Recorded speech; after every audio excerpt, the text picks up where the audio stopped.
has this administration accomplished? The likely path of Ulysses are taking precautionary measures, making 2020 the worst year of joblessness on record. COVID-19 vaccines developed by Chinese firm Sinovac. Lawmakers are again shifting their focus to amend the Constitution. To deny ABS-CBN franchise application. Ang pulis na pumatay sa kanyang mag-inang kapitbahay.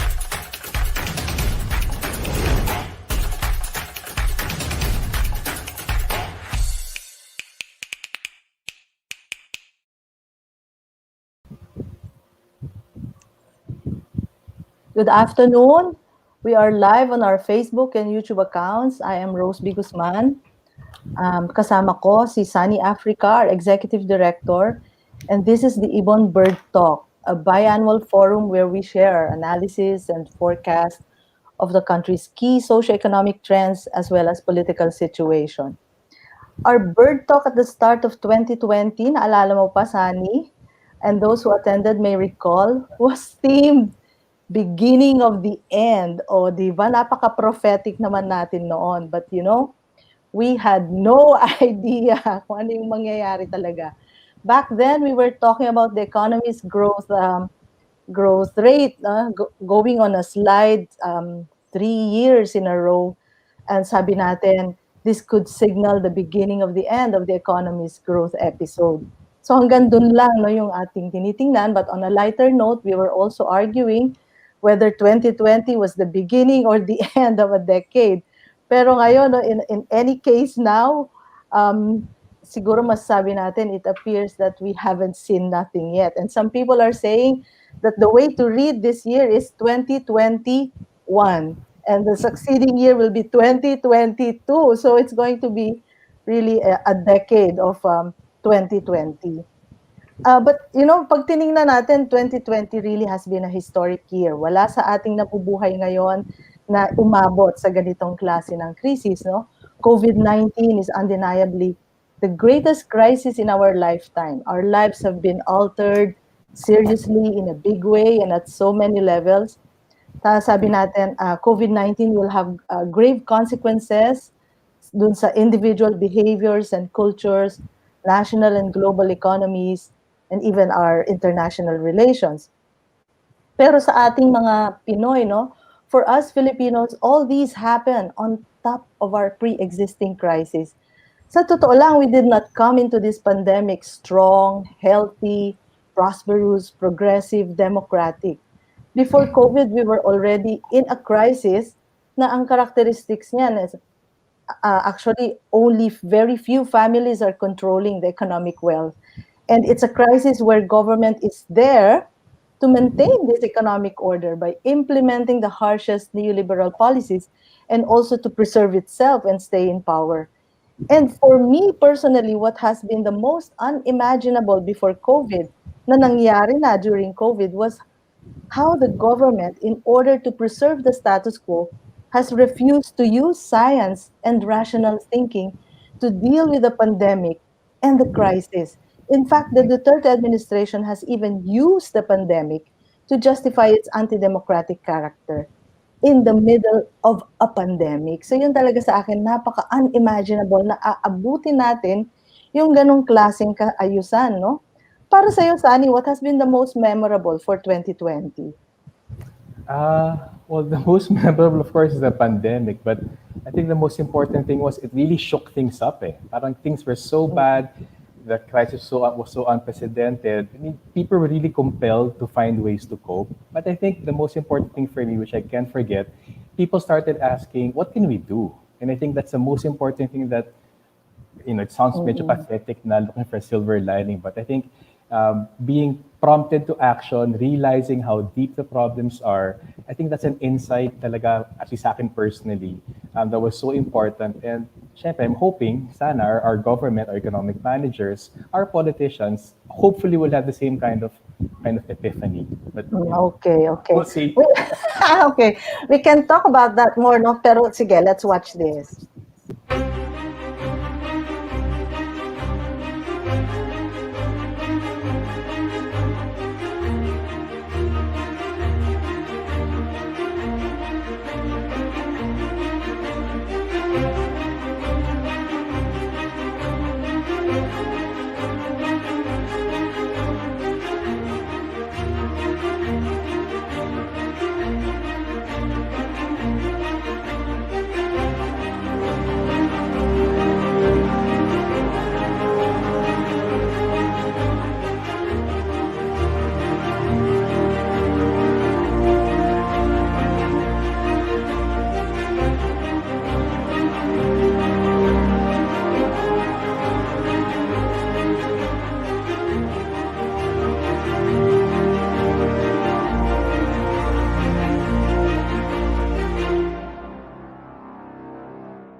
Ayun, para siyang nanaginip ka na ba nung ano, yung ang pangit ng panaginip mo, tapos ginigising mo yung sarili mo, tapos pagtulog mo ulit, tinutuloy niya.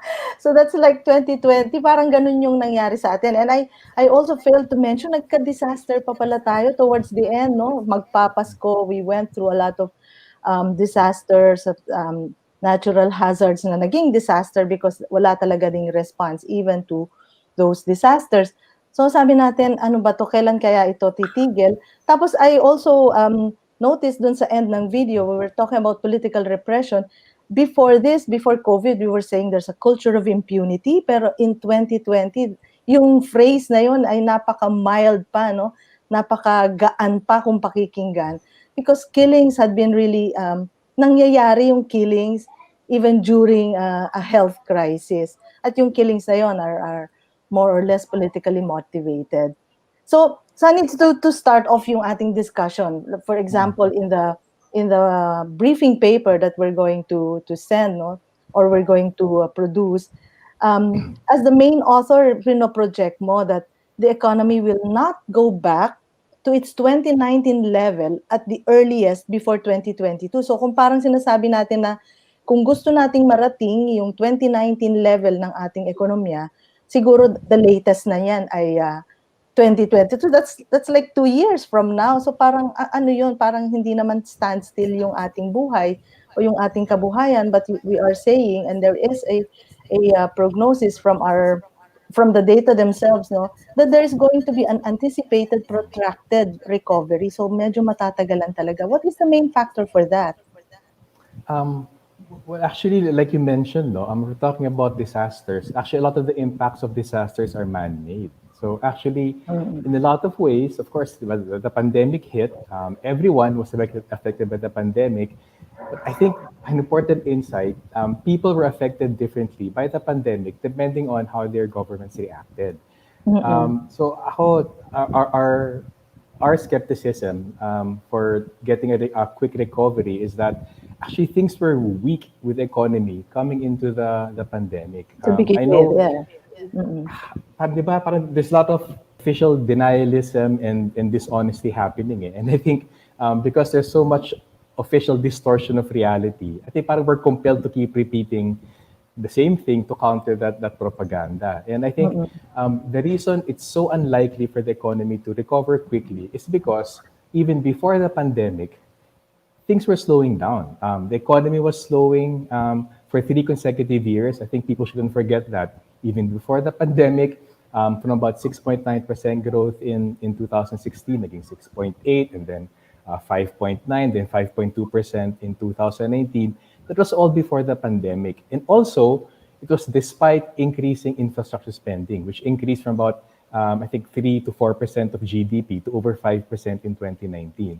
I think that's so important kasi that economic slowdown that was happening before the pandemic economic shock, in particular, syempre, the original sin of the government not containing the pandemic quickly, the economic shock actually is going to worsen that downward trend of the economy. And I think it's also important in 2021, maybe not the first quarter, but I'm pretty sure the second quarter, we're going to see some kind of rebound. It's not a rebound from the government doing anything. That's a rebound kasi, syempre, coming from a lockdown, coming from rock bottom, talagang there's no way. There's no way to go. No way to go but just up. Pick up yourself. Oh. And there's so many factors talaga dragging the economy down before the pandemic that are still there. I think it's super important to stress, job generation has been falling. So despite all these claims of rapid economic growth since the 2000s, actually job generation has been falling, and we were facing record unemployment even before the pandemic. And that drags consumption, that drags people's spending, that also drags economic activity. So parang, I think that the reality of worsening job generation and rising unemployment before the pandemic, those are like forces of gravity na. Overseas remittances were still growing, but they were growing at a slower rate. Foreign investment actually was falling globally, but also in the Philippines. Even yung mga high BPO revenues, the savior of the economy, that was also slowing. So these are all parang factors for inertia before the pandemic. So when the pandemic hit, just really threw things out the window. Na things are going to get worse. And I think, again, not even going to the comparative, no, we have the worst unemployment in Southeast Asia before the pandemic, even with the pandemic. We had the worst economic performance right now because of the pandemic. Even taking away those factors, I think it's so important to grasp the government could have done something to overcome the pandemic economic shocks. And I think that's, para sa akin, that's the most frustrating thing. There were so many things that could be done. Other governments responded much better, starting with the original sin nga of the government failing to contain the pandemic. Pero hindi mo na nakontain yung pandemic, natakot yung mga people na gumastos, lumabas, enterprises had a hard time operating, then there was even that sort of fiscal stimulus from the part of the government to actually wait a drive minute. things forward. Don't you think the original sin is denial, Sunny? Oo Remember, naman. at the start of the year, they were denying that the economy is on a slowdown. And I suppose even with economic research, redefining what employment is and who the unemployed are is actually an act of denial. Like you don't want to recognize these large informals or yung hindi mo kinikilala yung mga discouraged workers, that we were already in that kind of situation before the pandemic struck. So parang may denial na sa unang bahagi, and they were even coming up with the legacy and all that. So far away na, no? But that was only 2020 when the Duterte administration came up with a legacy daw na kesyo the economy is doing well. Yeah, the But it's famous actually legacy. on a slowdown. No? So the original sin is before even they couldn't contain or they did not do containment measures, may denial na dun sa nangyayari sa economy. And then when COVID came, may denial din sa strength of the health system. So I think that's you're talking about stimulus, and that's where we are lacking as well. I think you had a key point in your opening statement about this lack of a scientific approach to the problem.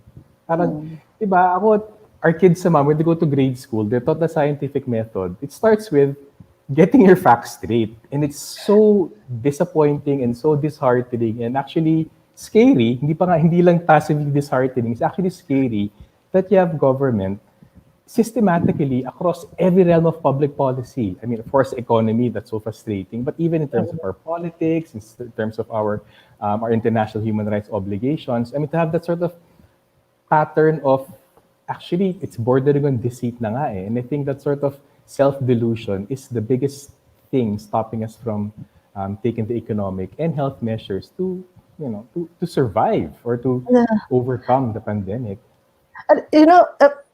Part of the delusion even is to say that there is money for that kind of a rational you call it a rational response, right?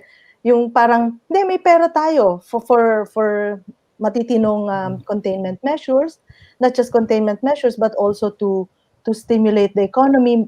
Kaya natin magkaroon ng isang recovery that they're even calling it the V recovery, na parang okay, there's a plunge but there's going to be a steep increase again in economic activity. What can you say about that?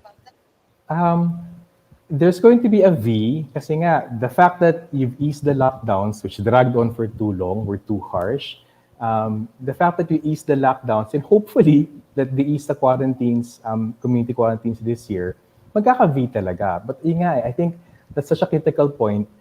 That's a recovery from complete and utter collapse. Pero ako, in my mind, hindi pa nga V yung shape ng economy natin. It's like more parang square root.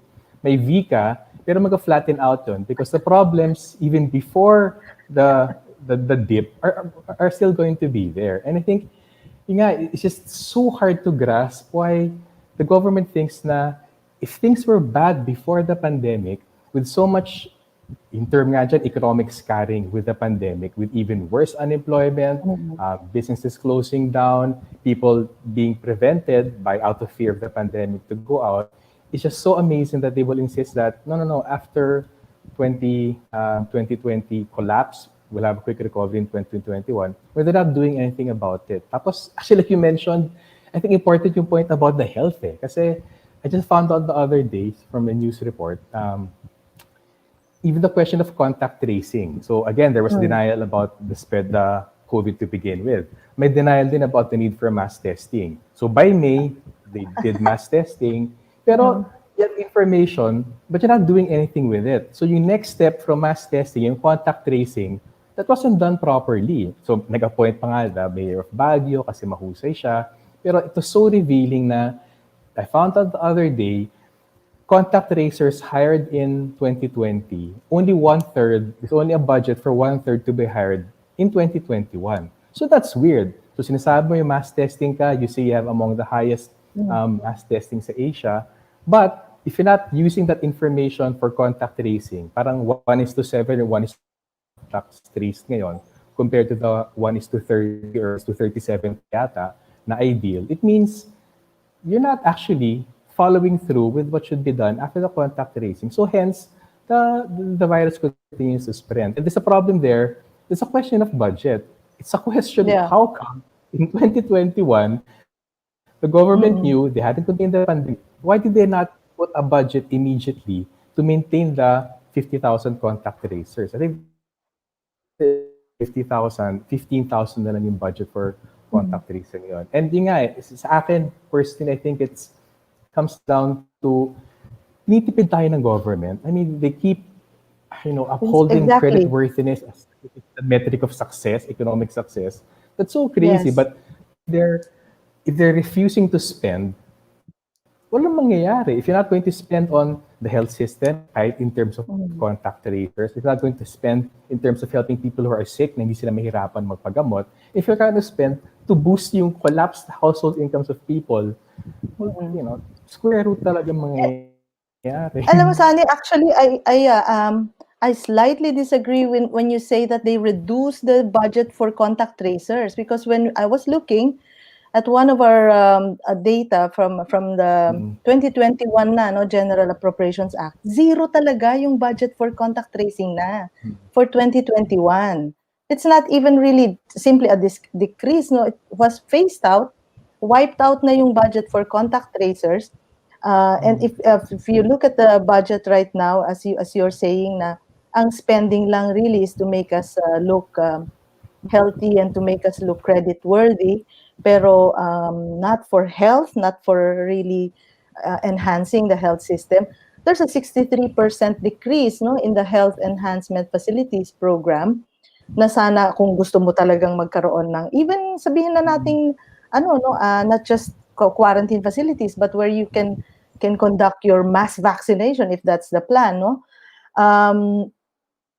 and then also when you look at the infrastructure budget, na ang allocation is 1.1 trillion pesos, there's nothing for the DOH, there's something for DOTR, meron siya sa DPWH, but there is a 33% decrease in the budget for the Department of Health. So yun yung nakikita natin, na parang hindi binigay na budget doon sa not just for emergency relief, which we have seen already across Southeast Asia, is that we have the smallest fiscal response as percent of the gross domestic product sa lahat ng ating neighboring countries. So no wonder we will have the worst performing economy, not just by the end of 2020, but we are also forecasting up to 2021. At yun nga yung pinag-uusapan namin ni Sunny, that I'm losing him because of connection. Are you back? Okay. So I was just talking about the budget. I saw our technical team flash the budget. Sorry. Okay. Yes, because I was talking about yung paano 63% decrease sa health and enhancement facilities. Then there is another 37% decrease in the infrastructure for the Department of Health. Pero ang nakikita natin is that there's an increase, 1.1 trillion pesos for infrastructure, and even higher budget for military or for defense of 200 plus billion pesos, higher than the 138 billion pesos for health. So yung ganun pa lang, parang moot na pinag-uusapan natin why there is going to be a protracted recovery, because the government is not investing in that kind of recovery that we want, which is to go back to work, to be healthier, mas handa yung ating mamamayan to face kung ano man yung mangyari pa no sa pandemic. So Stop the internet putol eh. Stop using please. okay. Yep. So Sorry. earlier we were Internet's showing kind of failing. Oo. So I don't know how kids are going to be doing. Okay, so we're losing you a bit. So for those who are watching us live, we're already fixing it. Yes. Yes, Sunny, you were saying something.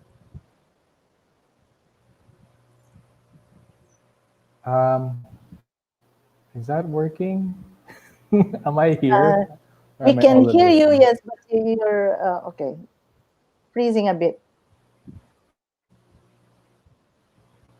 Okay. Okay, I apologize. Internet was working fine before.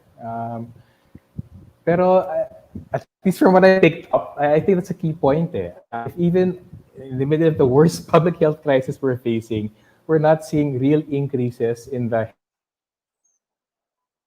of a much bigger problem. The government is refusing to spend on what needs to be spent to recover from the pandemic, from the health shock and also the economic shock. And it's so grating kasi if the government says that there's no money, it doesn't make sense that they have the same priorities in place as before the pandemic. Infrastructure, the military and police, and debt service. So parang it can be true that there's no money because if you have enough money for the wrong priorities, the question isn't lack of money. The question is misprioritization. But and also, I think I really have to add. I mean, I just saw the budget figures flashed. It's so important to accept that there is no fiscal stimulus in 2021. In the face, the government is refusing to spend what it should to help the economy recover. And I think the 9.9% growth in the 2021 budget, we have to put it into context. That's even less than the historical average of 11.1.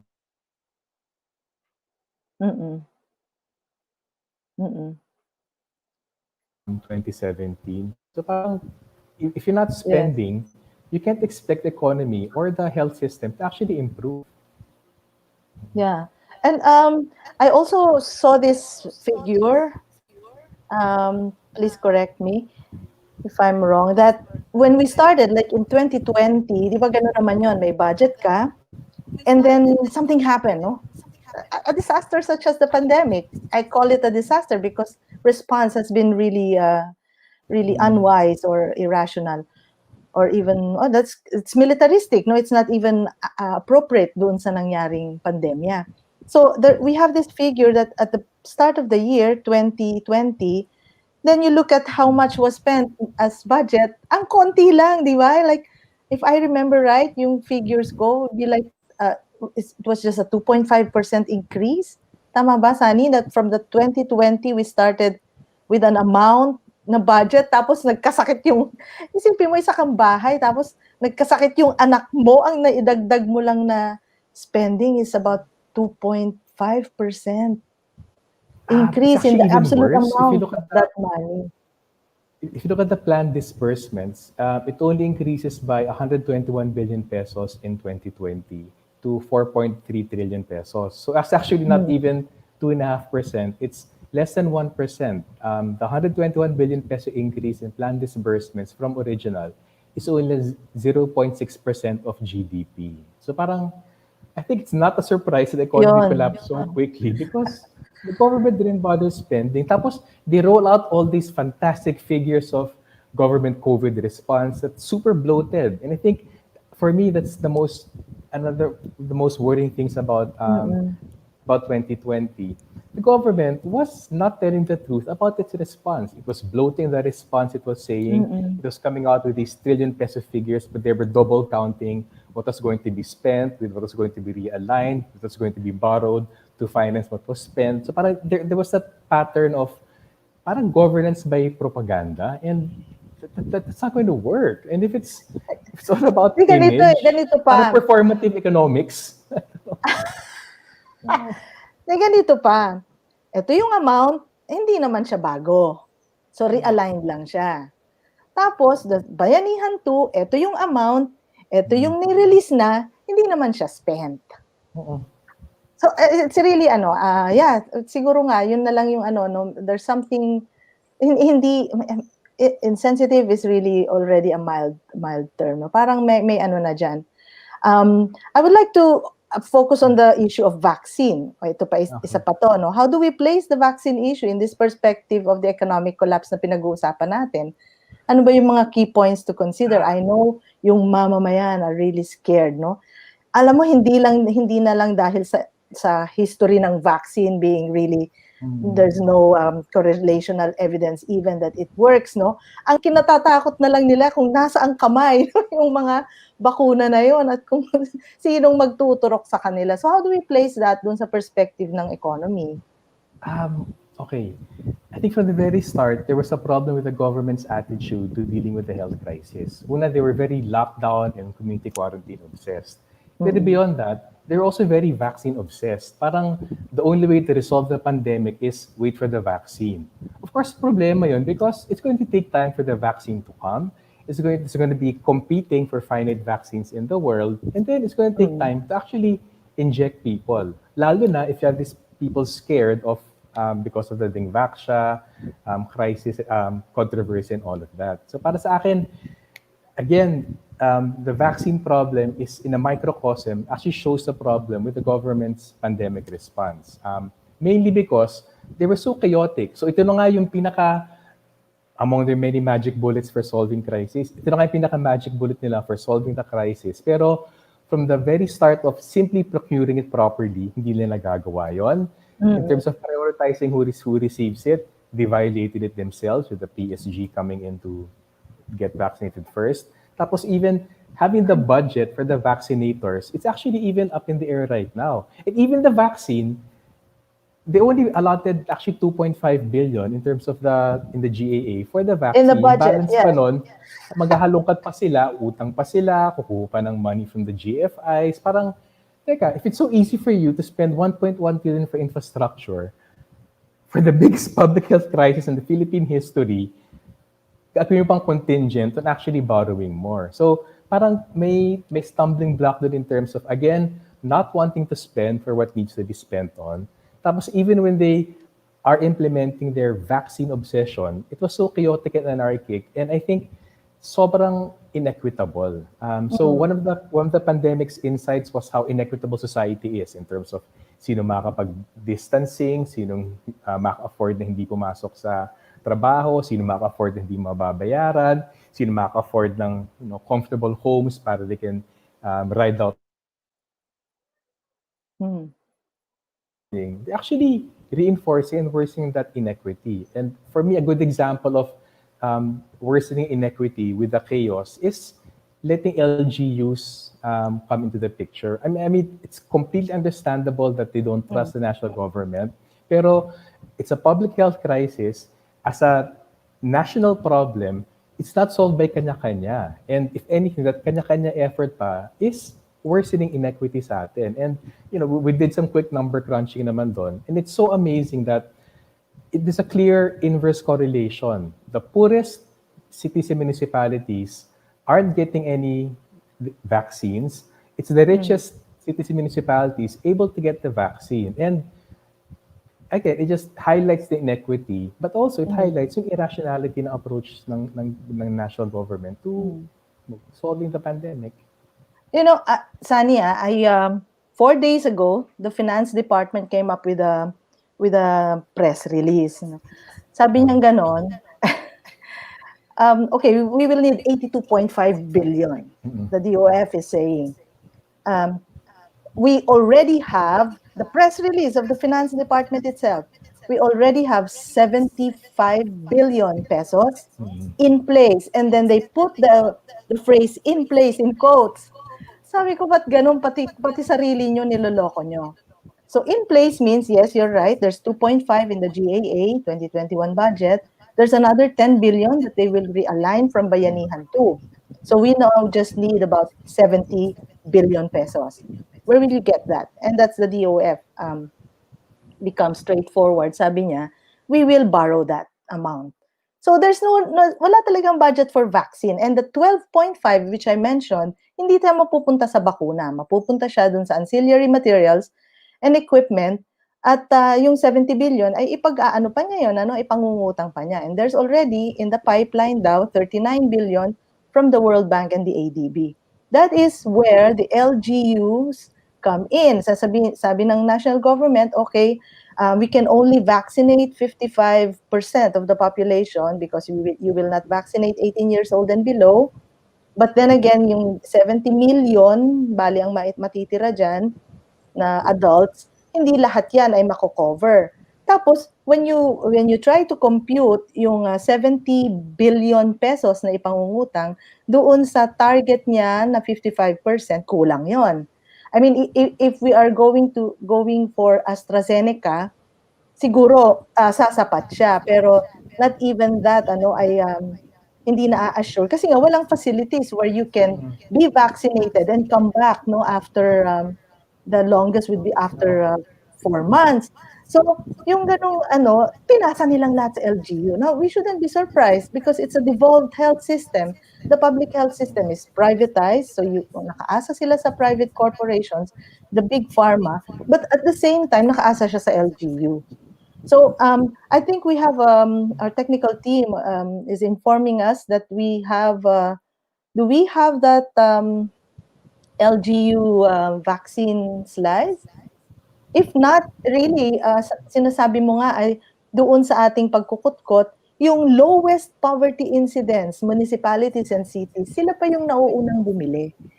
Now, we can say, there are two things we can say about that. One, it's a buyer's market at this point. Oo, makakamura ka because efficacy is not yet proven or maybe sinasabi lang by the big pharma's own media relations officers na yes, efficacy is 95%.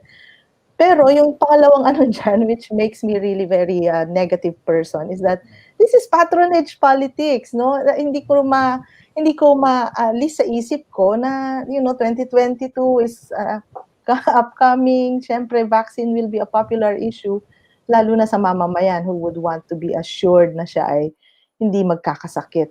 So, yung mga ganong points to consider, I think it's really, tama ka parang wala nang matinong response, tapos nagiging vaccine-obsessed pa yung ating pamahalaan. And yet, what is ironic is that yung obsession na yon is not supported by its own budget, kumbaga ay wisdom na, sige, mag-allocate ka for health. And the government is not doing that. Sunny, I'd like to pick the issue of yung charter change. Kasi congressmen are again picking up the charter change proposal. Sabi nila to ease restrictions daw, and this is going to be a COVID response. Sabi nila itong magpapabilis ng ating recovery. We have now eased the restrictions to foreign investment in the economy, and this is necessary so that we will survive the pandemic or the economic distress caused by the pandemic. So what can we say about that? Oo nga, parang yung FDI parang vaccine for economic recovery and development, no? Alam mo, super problem. And again, I'm gonna pick up your comment about the government's unscientific approach to things. And again, I forgive anyone who believes that the earth is flat. Pero ako, I really think that a lot of our economic cha-cha FDI cheerleaders, these free marketeers, these pro-globalization people, they're really like flat earthers. They're relying on what seems like intuitive common sense na argument na, bakit? I'm walking naman on the ground. It seems flat to me. It's not That's round. very nice of you to say intuitive. Why don't you say pseudoscience? Well, I'm going to be polite. New Year's resolution. So parang seemingly intuitive common sense logic na if you liberalize, foreign investments going to come in, jobs going to be created, poverty is going to fall, the economy is going to develop. So parang it sounds so intuitive, but in the real world, I think it's like the flat earth thing. It was intuitive to think the earth was flat, but when science came along, we realized there's enough evidence to say, actually the earth is a sphere. Ganun I thinking sa foreign direct investment. There are so many myths about the efficacy of foreign investment being a magic bullet for development that are being mobilized right now. And I think it's so important actually to mobilize the contrary evidence and hopefully magka-traction, because I'm sure a lot of the mga advocates are well-meaning. I'm sure they think that liberalizing, if changing the constitution, inviting foreign investment, I'm sure they think that's the way to go, but it's not true. And I think there's more than enough experience in the Philippines, in other countries, and in the current situation right now to show that it's not true. Should I just ramble on? Okay lang ba? Okay lang. Hindi. Okay. Actually, I was gonna pagsusumbong sana ako sa iyo no, when I attended this hearing. Ayaw nga pala, you were there last week. Yeah, we spent about The 1 hour and flat 15 minutes to argue whether the committee is a constituent assembly. So that's really that's even worse than believing in the shape of anong shape yung earth, ano. Pero yeah, sige, go on, because I think people are really kumbaga sumasakay sila no doon sa argument that FDI will give us development, and then we are just being too restrictive, pakipot, ayaw magpapasok ng mga dayuhan, etc. Kaya yan, you're going to be the worst performer. What can you say about that, Sunny? Okay, I have 3 points. Hopefully, ma-deliver ko quickly. First point, there's enough experience in the Philippines that increased foreign investment hasn't developed the country. So I know there's a lot of lamenting na, oh no, we're such a laggard in foreign investment, it's not coming in. Businesses are complaining that it's such a restrictive environment. But the reality is, foreign investment in the Philippines has been increasing incredibly in the last 30, 40 years. So parang, if there was so much investment coming in, the question is, are we developing? And I think categorically, despite the billions of dollars in foreign investment coming in right now, we're not developing. Our manufacturing is as small as it was in the 1950s. Job generation is actually getting worse in the last decade and a half. And I think it's a super simplistic point, but I think in a stylized way to establish that point. When foreign investment comes in, they're out for their own self-interest. They're here to make their best profit they can. They're not here for Philippine development. And my 3 favorite examples for that are Intel, Hanjin, and the Malampaya project with Shell, Chevron, and Texaco. Intel, Hanjin, and the Malampaya project, they've been here for decades, since the 1970s in terms of Intel. They've brought in billions of dollars in investments, $1.5 to $3 billion in investments. They give all the nice export figures, exporting $1, $2, $3 billion worth of electronics, worth of ships. But in the end, after all those decades, and created jobs, huh? Well, they created short-term jobs, tama ka, a few thousand. But in the end, after all those decades here, we don't have an electronics industry, whether the upstream or downstream ones. We don't have a shipbuilding industry, and much less, we don't have a natural gas industry either. And I think that's a good example of how people think as long as foreign investment comes in, then their metrics are amount of investment, amount of export, amount of jobs. Let's look at these 3 examples, micro examples. When Intel left, they just packed up and went to Vietnam and Malaysia, leaving no industry. Para CDR King na lang meron pa rin natin after 35 years of Intel in the Philippines. So, sa akin, wala na ba CDR King? Hindi ko alam. Okay. Okay. Sa akin, super important point number 1, let's look at the Philippine experience with this huge increase in foreign investment, including in manufacturing in the last 30 to 40 years. We have not developed from that foreign investment because that's their nature. Why would you want a competitor? Diba? I mean, that's the nature of the business. So that's my key point number 1. Key point number 2, history is so useful Kasi it teaches you a lesson. Yeah, it shows you long-term trends.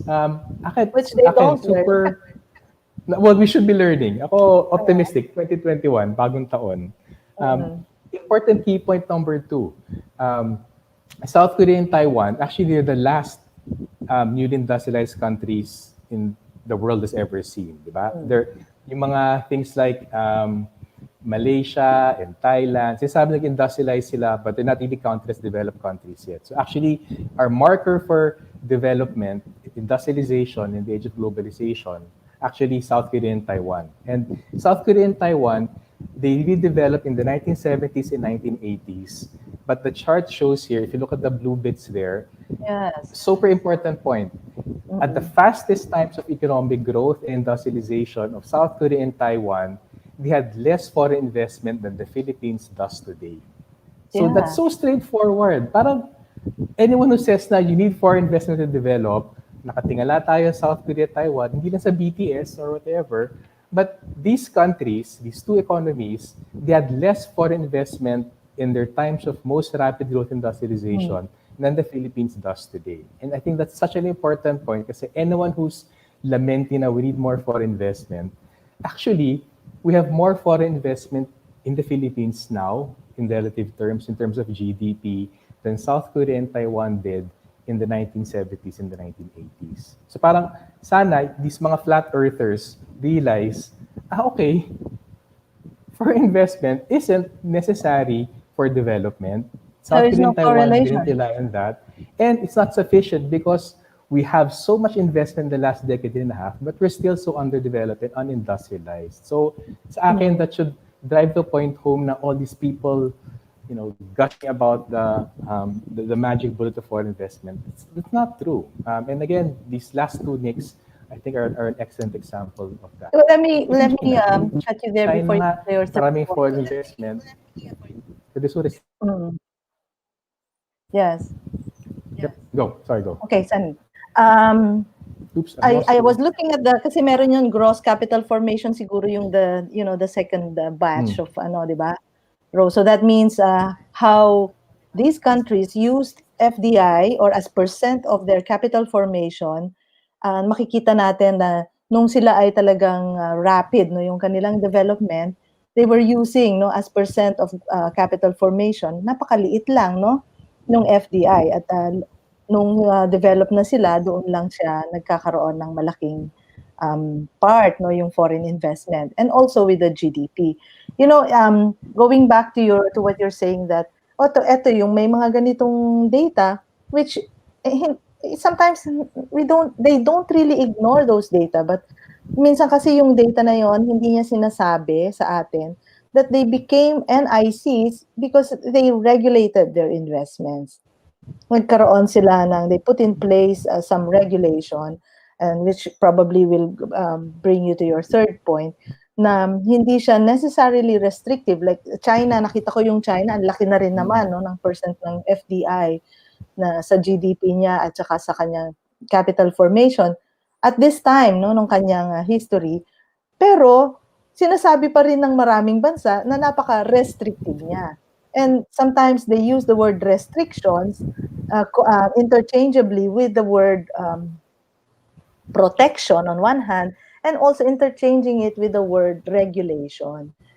Samantalang ang unspoken dito is that these countries develop because they know how to regulate yung capital in their domestic economy, and they know where to put the capital, yung talagang right placement and the right capital.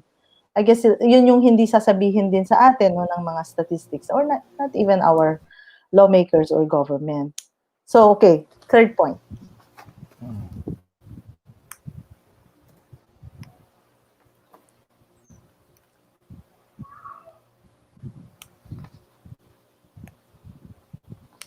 Sunny?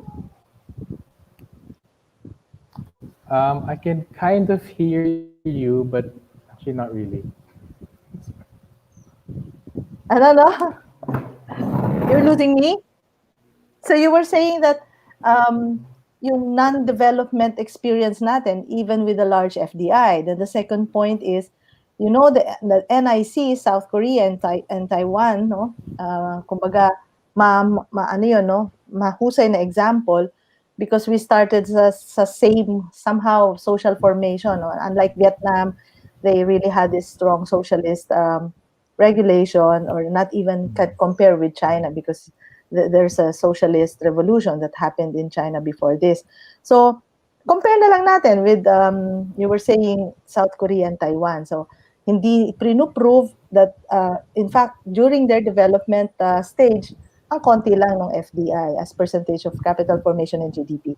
Now, we're going to the third point, which sinasabi natin na this will prove na yung charter change to remove restrictions ay talagang kulang pa ng argument for FDI liberalization? Go ahead. Ako, it's not even just schooling argument for FDI liberalization. Ako, I think categorically, I have to affirm what I heard from what you said. FDI will always look out for its own. It's a responsibility of government to make sure benefit for long-term development. So regulation is important for that. And ako, yung third point ko is, I think people have to, makers especially, sinasabi Econ Chacha will introduce flexibility. It won't eh. It will make our policy making even more rigid. Bakit? Because if you invite more foreign investment in and they entrench themselves further in more parts of the economy, they're going to be a very powerful lobby group to influence economic policy. As it is nga ngayon, we have a problem na our flag so as cheerleaders for foreign investment. And what more if they sort of establish themselves, entrench themselves even more in our local policy-making context. So our hands will be tied, and ito yung the ironic thing the very measures that South Korea, Taiwan, China, every Western European country has developed, even the United States has done, the very policy measures they used to develop, if they're in the country now, they're going to start these policy measures. And I think that's at the top of any other problems in terms of, exporting our natural resources na hindi tayo nakikinabang, driving up of land prices because there's more competition for the finite land and all of that. There are those short-term losses, but actually the long-term loss is, I think sa akin, much more dangerous. And then, foreign investment might not necessarily even come in with the global slowdown, with falling global foreign investment. So we're not going to gain na nga from that in terms of increased investment. Natali pa yung kamay natin to implement the kinds of policy measures we need to benefit from foreign investment. So I think we have to take the long view. We should stop tying our hands, and then much more, we should stop to develop the Philippines. Here, like Intel, like Hanjin, like Shell, Chevron, Texaco, they're here. They can profit from our resources, our markets, whatever perks and incentives they get from the Philippine economy. Right. Actually, sasabihin pa nila, ayan, umalis na tuloy yung Hanjin kasi ang dami yung restrictions. Actually, we were saying, if you regulated that investment, hindi siya aalis. That kind of flexibility is gone with charter change. Okay, Sunny, to recap. So if really the arguments for FDI liberalization being the rationale for having Chacha, kung hindi economic yung yung interest, so why is the Duterte administration really pushing for charter change? What do you think?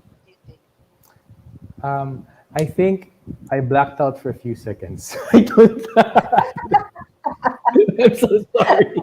There is a tendency when you hear Chacha, you kind of dichotomize it between Econ and Paul, right? There's an economic motive and there's a political motive. But the economic motive, we've proven it na walang argument eh. And they themselves, they cannot show it. Among the congressmen, they're saying, is there a categorical request from our foreign investor to ease the restrictions? They have to ask for that request. Talk about market-orientedness. No? Parang, hindi ganun ang market. The market will just be, So, kung walang ganung argument na maganda, kailangan mag-economic charter change, why is the administration pushing for it? Okay. Well, siguro, there's no economic argument for charter change to develop the economy. But I think there's an economic argument for investors to benefit from the Philippine economy. So, hindi siya unambiguous na no one gains. For investors to come into utilities or natural resources in the Philippines, of course, they're going to gain. And I think as it is, it's a powerful lobby group as it is. But having said that, kung wala economic argument for charter change to develop the country, while granting that foreign investors will benefit from some kind of foreign investment liberalization, a lot of our politicians right now, I think, again, learn from history, the track record for charter change has always been political.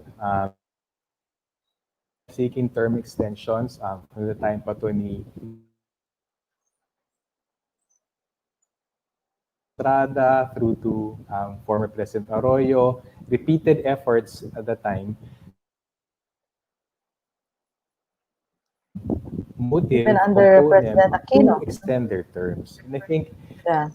and again, and this is not to disparage necessarily each and every representative in Congress. I'm sure there are some progressive, some well-meaning representatives there. But I think here, institutionally, politicians, their basic self-interest is to stay in power as long as they can, as easy as they can. And unless, they've somehow been able to suppress that primal urge to keep power, I think it's so dangerous to change right now in a political situation where, in all honesty, there's so much distrust of our legislature and our politicians, our elected officials. Okay. Thank you, Sunny. Sunny, at this point, we have a guest. Do you know? It's a surprise guest. We will be honored by having with us.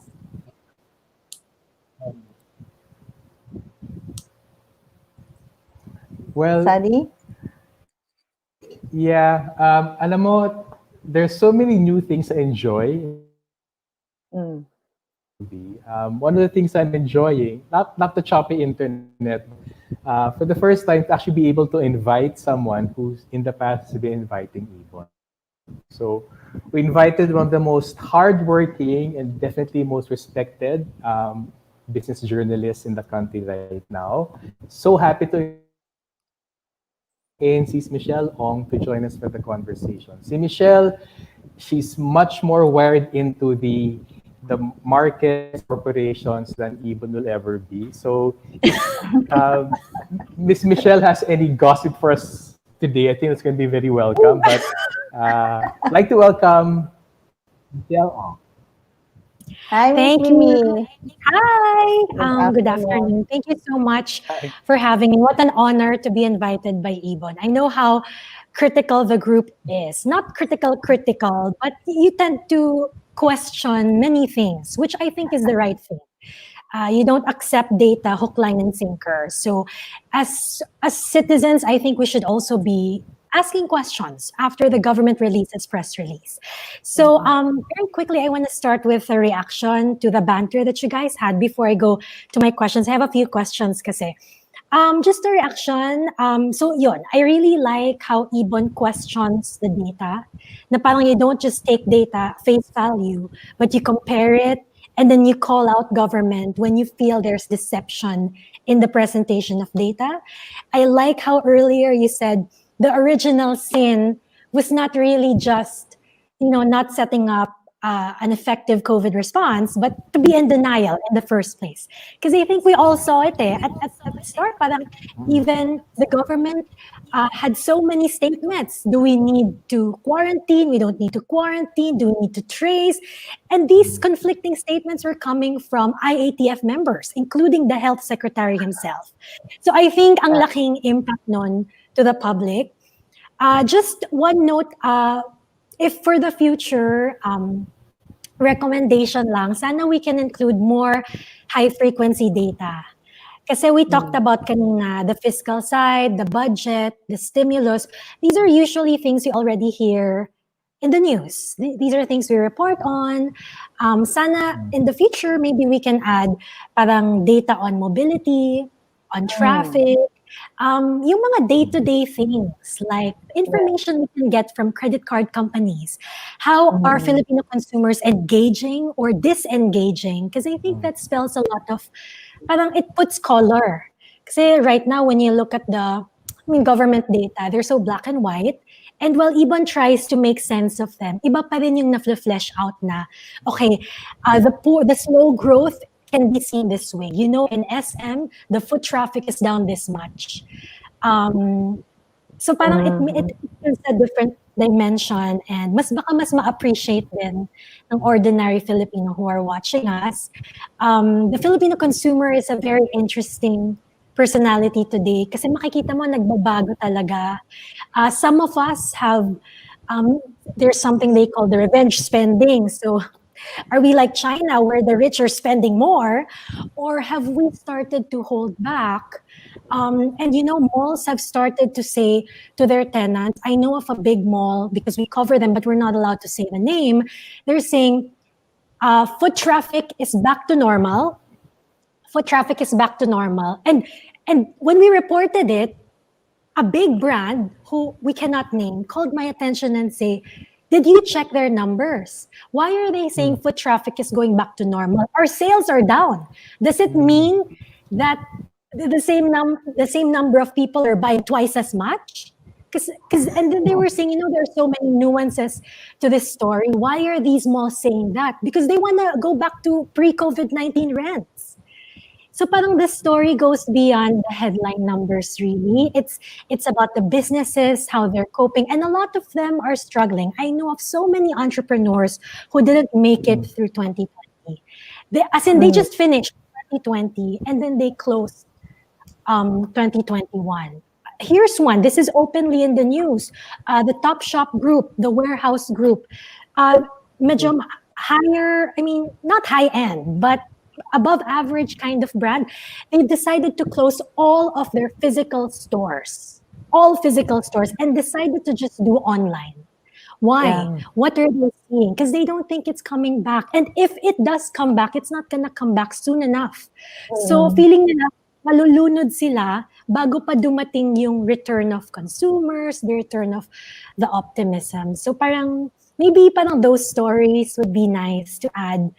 Maybe we can bring in some members of the private sector, but I imagine it's gonna be hard because a lot of the big players are listed companies, so hands tied. They would be able to give you, very honest answers. But for those not listed, whose hands are not tied and are free to share, the stories are grabe. Yes. Yeah.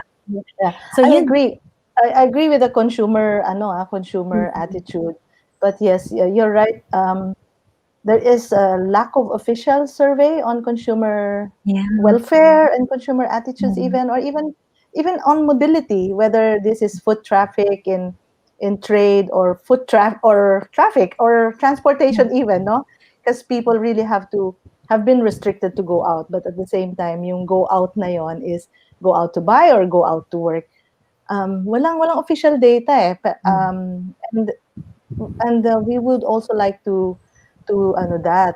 And just to add, Miss Mimi, nabanggit mo yung the Filipino consumer is really a very interesting species. You know what? Pfizer and the other corporations are saying that they can sell the vaccine here at a very at an expensive price because Filipino consumers, when it comes to medicine and drugs, are brand conscious. Can you imagine? There is such a survey. That they learned. Sabi namin saan galing yan? Anyway, ang ganda sana ng ganung data. Pero actually, again, talking about the science of it, I agree with Rosby that there's a lack of that monitoring. But actually, the Bangko Sentral has a consumers expectation survey. And their survey shows, as of fourth quarter of 2020, I think negative 48%, which is the worst ever talaga in Philippine history. So para sa akin, even with the limited information we have, there's a question there for the government. Why are consumers so pessimistic? They're pessimistic because they somehow, despite the official propaganda, despite the official party line about how things are getting better, they know on a daily basis things aren't getting any better. So para sa akin, of course, as researchers, we want the most perfect information possible. But even right now, I think there's enough information for the government to realize they're not doing enough. And I think there's no need to hide behind official propaganda that things are better, economy is strong coming into the pandemic. Kung matunawan lang sila, and if they are just a bit more honest about even the limited data they'll have, they'll know where the problem lies. But the thing is, it's just closed mindset na creditworthiness above all. Tapos, you'll come out with these press releases because Fitch gave you BBB, affirmed na stable yung outlook mo. Yeah, but why are people not going out? Why are businesses still closing? Why are people suffering on a daily basis? And why is the government not even releasing the aid under Bayanihan 2? They're not even giving enough aid to micro, small, and medium enterprises. So para sa akin, yeah, we don't need that perfect information. There's enough facts right now on the ground and even in the surveys to show things are actually not good. And So, it's not a bad thing, di ba? yeah. Which leads me to my first question. You know, the pandemic has been a barometer for well-run governments. There was, a real difference between the good government and the bad government. And that spelled the difference between life and death for many of the citizens. How would you rate the government's COVID response? If based, all things said, give credit where credit is due. Let's cite the weak points, which we've done earlier. But overall, how would you rate government's response, 1 to 10, 10 being good? And next question to that, for all of government's missteps, what did government get right? Okay. Ako muna siguro, Rosby, no? Ako, Go I ahead. think, City of the Sand. a pretty unambiguous 5. It's true naman that it's not that they're not doing anything, but they're not doing enough. And I think what you said, Mimi, about the pandemic, you can see governments in comparative context. Actually, we have good benchmarking in ASEAN because Vietnam, Thailand, sige, wag na Malaysia and Singapore, but at least Vietnam, Thailand, Indonesia, we can benchmark a lot of the metrics of COVID response sa atin dito. Why do you give it a 5? Well, una, like the original sin, the fact that it was so long in coming to actually implement the containment measures, and it was so harsh as compared to what Vietnam did or even Thailand did, medyo we know na something could have been done better. So in terms of containment to begin with, we performed very poorly. Right now, even sa vaccine, I just saw last week, Indonesia plans to complete their vaccination program by the first quarter of 2022. Tayo, we're looking to 2023. Indonesia's a much bigger country. It's also archipelagic. But what do they have going for them? They have a slightly better funded public health system. So parang even that kind of starting point, we had a chance to catch up. But like Rosby said, despite seeing how bad their public health system is, the government is choosing to cut the health infrastructure budget for 2021. So sa akin, that's a big problem. Last point about, I think a fiscal stimulus is so important. I love the imagery of pushing on a string because a lot of the trillions in pesos of response of the government, a lot of them are monetary and financial measures. Yes, from the central bank. Which don't mean anything. I saw the other day, the central bank reported there's no loan growth in November. So parang despite huge liquidity in the system, despite all the monetary financial measures, why aren't people borrowing? Because why would the business borrow if there's no demand? Why would a person borrow kung alam niya wala siyang pambayad for whatever debt he or she takes out? So monetary fiscal measures, they're good for the performative economic governance, na you bloat the response. But when you go down to brass tacks, our main problem is aggregate demand has collapsed and the government And the banks aren't lending. And they're not going to lend because aggregate demand is so bad. Non-performing loans have doubled. It's about 3.3, 3.4% compared to 1.7% at the start of the year. So there's that problem. And it compounds. As long as people aren't confident that the virus will be contained, as long as people aren't confident that the vaccination will be done rationally, that all compounds this sense of, oh my God, magkanya-kanya na lang tayo, wait for a zombie apocalypse and then just survive that. Sonny, just wanted to go back. You compared the benchmarking with Vietnam. I spoke to a friend from Vietnam and asked, what makes you guys special? You know what she said? Alam mo naman ang government namin, may pagka-communist. Yeah. So walang privacy issues daw. Talagang when they trace you, they will find you. Yes. And very strict in Taiwan. In Taiwan, I want to share. There was an OFW who was quarantined in a hotel. She stepped out for 1 second of her room. Wala lang, she just wanted air. the CCTV camera caught her and now she is fined thousands of dollars. Okay. So when you think about yung ganong experience, parang you kind of get, they can get it under control, very strict. Diba? Ako, Miss Mimi, Yeah. I am harsher than Sunny eh. Siya kasi pinasampa niya sa gitna eh, 5. It can be a media, no? Ako medyo nasa 4 ako. I was in Vietnam. Go ahead. I agree, no? I was in Vietnam in February 2020. Mm-hmm.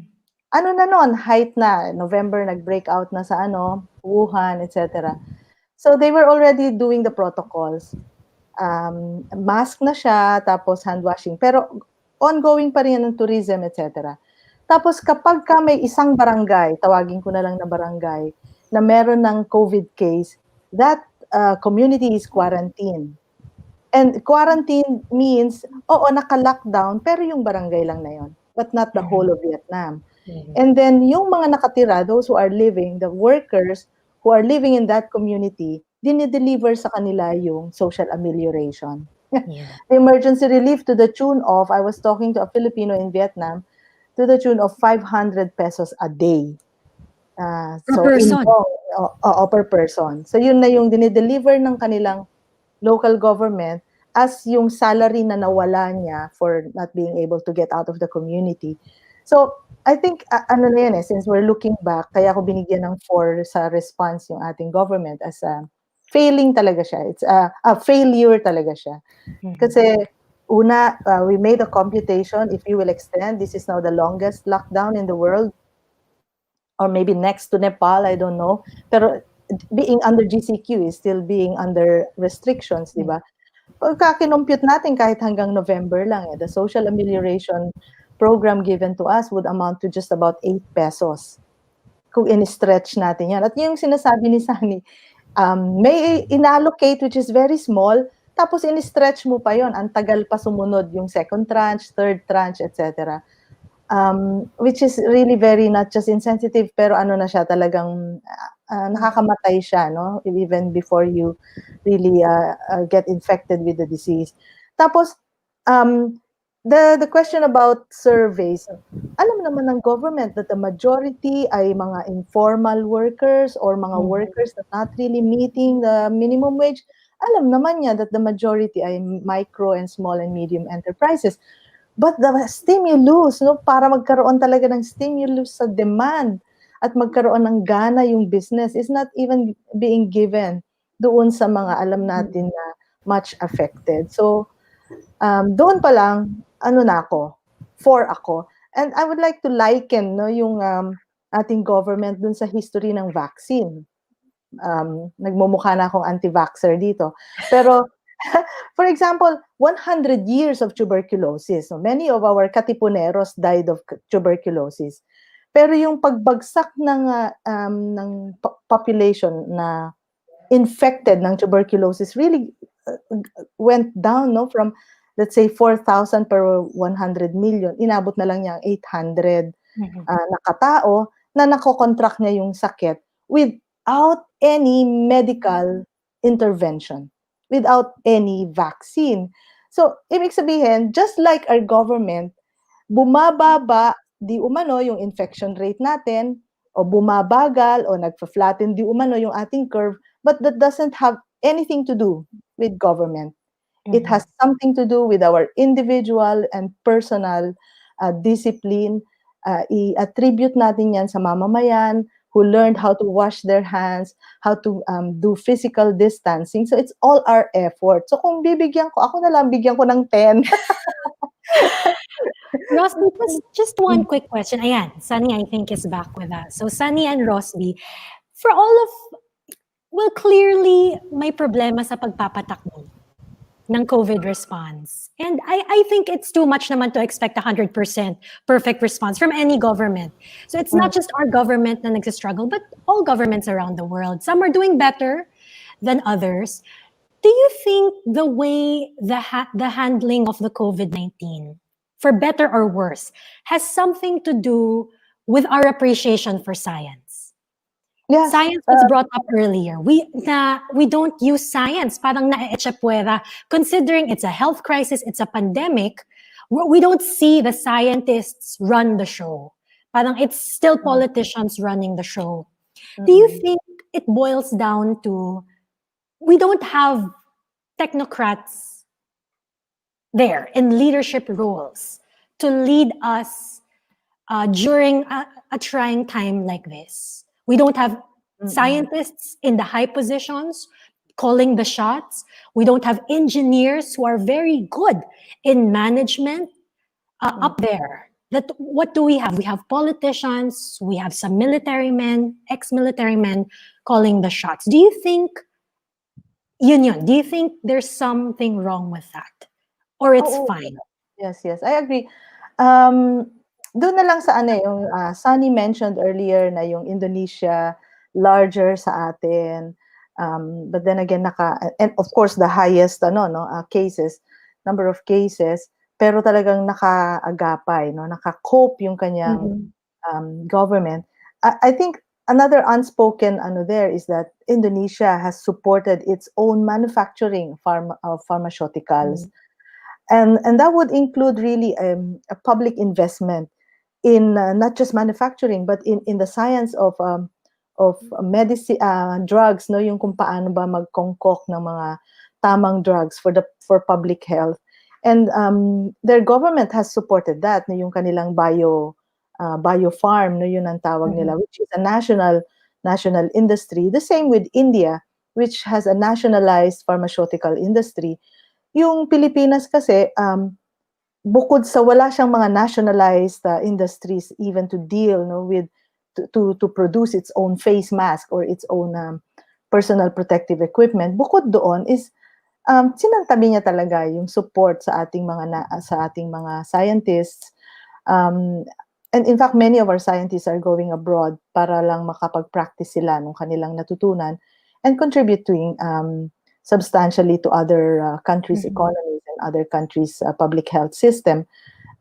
Think of our doctors na lang, and our nurses. They can be considered in their own right people of science, pero nag-aalisan sila. So, what is left behind ay mga tao na supposed to be, they have this doctorate degree, they have MA, and they're there, and they say, yes, I am a general, but I have MA, I have PhD, etc. But they're not really appropriate or fit dun sa science required to deal with the pandemic.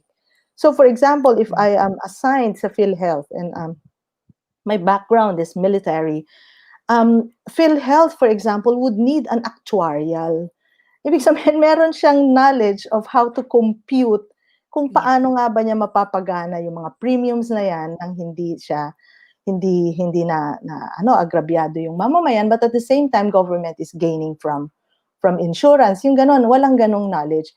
And you know what, you said in the beginning of your question, parang sinasadya rin talaga to set aside science in behalf of let's just live in the dark, let's just live in this kind of situation na parang blind, yung faith na ilagay natin doon sa mga namumuno sa atin, and they will do the right thing. Which, again, sorry na lang, but 2020 has revealed so much inanities, so much stupidities, and na parang yung mamamay napapailing talaga napapailing doon sa mga naging proposals how to live in the new normal. Because they're not based on science or even on evidence. Because we're not thinking like scientists, no? Parang not enough of us are thinking like engineers or scientists, which is not surprising considering we produce very few of them. In fact, Rosby, I wanted to share, there was a 2015, this is the latest kasi na available, World Economic Forum data, and it said that for every 100,000 na population sa Philippines, we produce less than 50 engineers. 50 lang. Vietnam produces 105. So are we still wondering why the factories are there? Thailand produces 87, Malaysia 175, and Singapore, syempre, 200. And dun sa less than Are they 50, Singaporeans? Maybe there are Filipinos there. maybe baka dun na count because they moved there for greener pastures. And dun sa less than 50 Filipino engineers that we produce per 100,000 per year, guess only how many take the final exam to become full-fledged licensed engineers? Here. How Here, many? half. So it's really parang it's a vicious cycle chain siya eh. Yung problema natin na nakita natin exacerbated, highlighted by the COVID, pero it's really a long-standing problem starting from education possibly, and now I know in your report you will have a special part about the education divide. Grabe, no?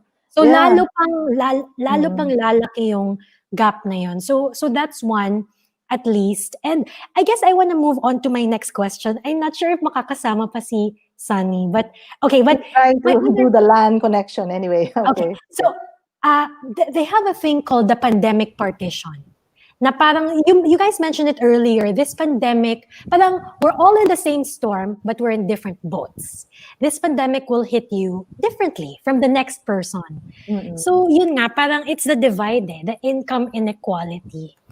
So I guess yun yung gusto ko tanungin, how bad will the inequality become and what would the implications be to security and safety? Kasi right now, when you go to business Viber groups, especially dun sa mga Manila area, mga Ongpin area, the marami dun mga stores, they only open once a week, twice a week, 3 times at most. Why? They say, taghirap na. And people, kapit sa patalim, will commit crimes. So parang yung connection ng economic decline to the safety and security. So I guess I wanted to ask about that. What is your take on that? Short lang ako. So well, let's take the chance that Sunny is connected, no? Doon sa, there are a lot of estimates eh. I read from the Philippine Institute for Development Studies. Medyo moderate yung estimate niya how many people will slip into poverty because of this, no? Pero kami, tinatansya namin, if there are about 17 million Filipinos right now who are falling below 71 pesos a day, which is to begin with, ay napakababa na, no? We made some computations that there will be about 12 million more. So magiging mga 29 million poor Filipinos. But that is basing on the data that we have at the moment, no, yung disaggregated data. Siyempre, hindi pa namin hawak yung disaggregated ng latest ng ating pamahalaan. But that would really be a lot, no? Nag-slip sa poverty. So that means 1/3 no, ng ating population will be poor, and poor as defined na wala siyang 71 pesos. So for IBON, ilagay natin na sana naman gawin nating 125 pesos yung line. So that's raising the line, the poverty line, which means more and more people will really be below that. Now, how is that related with security? I agree, no? I agree with you na habang yung nabanggit mo kanina na strike ako, so I was talking to a European friend last night, yung revenge spending. So he was saying that as soon as he gets the vaccine, etc., at marami nang nag-vaccine and the airlines are open, ganyan, I will fly to the Philippines, ganun. So every one of them, sa kanila, mga manggagawa ito, ay nag-iisip din talaga to get out of their own places. And these are people who don't travel normally. So sabi ko, what is this? Is this a revenge? So sabi mo nga, revenge spending. Sa mahirap, walang ganon, no? Hindi siya talaga nagre-revenge spending, pero yung term na ginamit mo, Miss Mimi, is yung pagkapit sa patalim. It doesn't only increase yung crime, no? Kundi nag-i-increase siya ng mga social problems. Apart from crimes na economic related, how they cope with poverty. Pero nagkakaroon na rin ng hopelessness, yung ganong klaseng attitude, and that would really be counterproductive, no? Sa otherwise ay mga productive sections of the population like workers. At yun yung nakakabagsak, no, ng ating moral.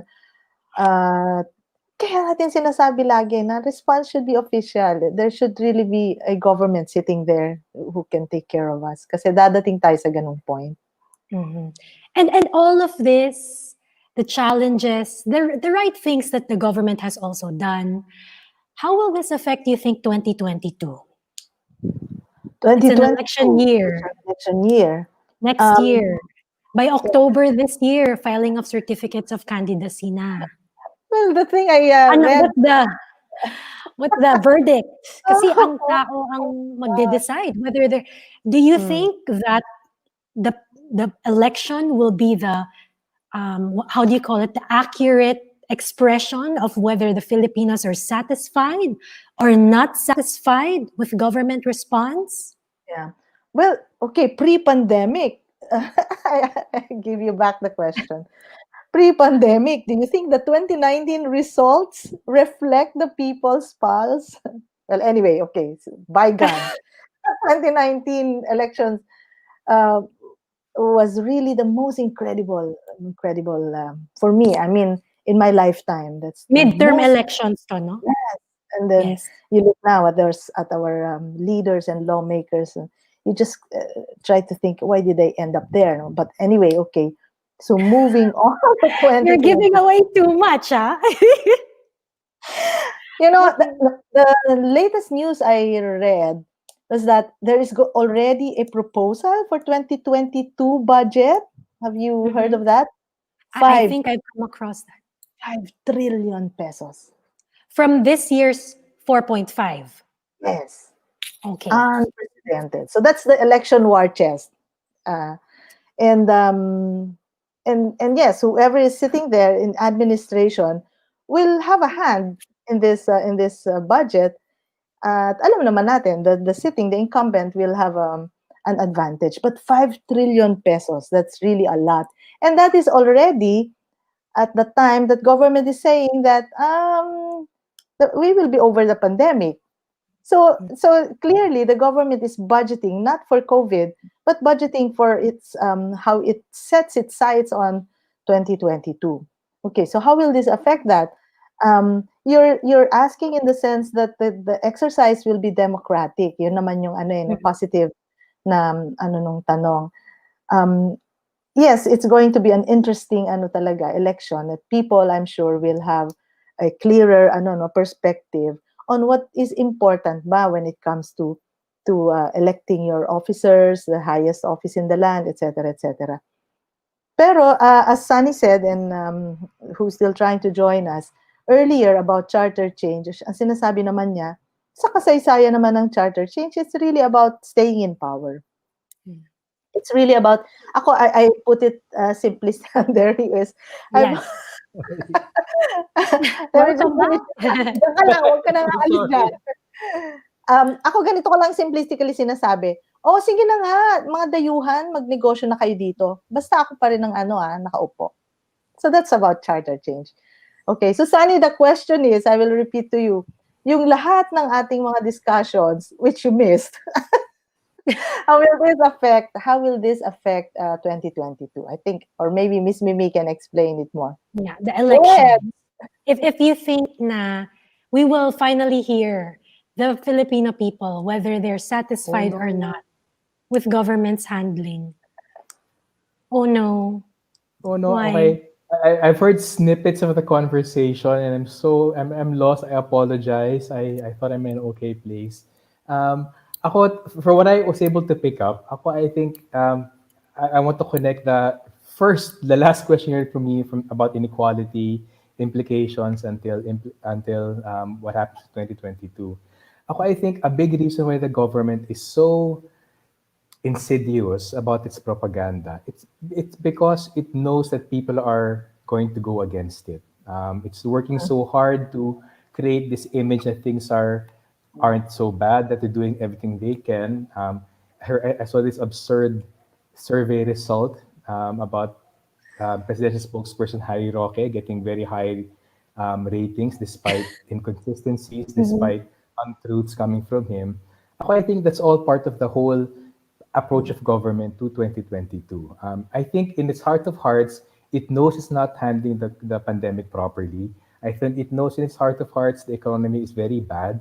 I think they're so worried about that, which is why they're going to overdrive to sort of create this image of them performing very well and things not being as bad. I think that's part of the preparations for whoever they want to position for the 2022 May elections. Because I think categorically inequality will worsen. People who don't have internet are going to be left behind. Students who have bad learning from modules in this school year will be left behind. Businesses that are small, they're not cash rich enough and their balance sheets aren't improved enough by Create, they're going to be left behind. I think inequality will worsen in the coming years because not just of the pandemic shock hitting everyone unequally, but because of government efforts to help the rich and not help the poor. I think that's the Create law is something very grating for us because they're giving hundreds of billions of pesos, especially to large firms, but not giving enough aid to poor families, not giving enough support to micro, small, and medium enterprises. So inequality, I think, is going to be worsening in so many levels. People are going to get more upset in so many levels.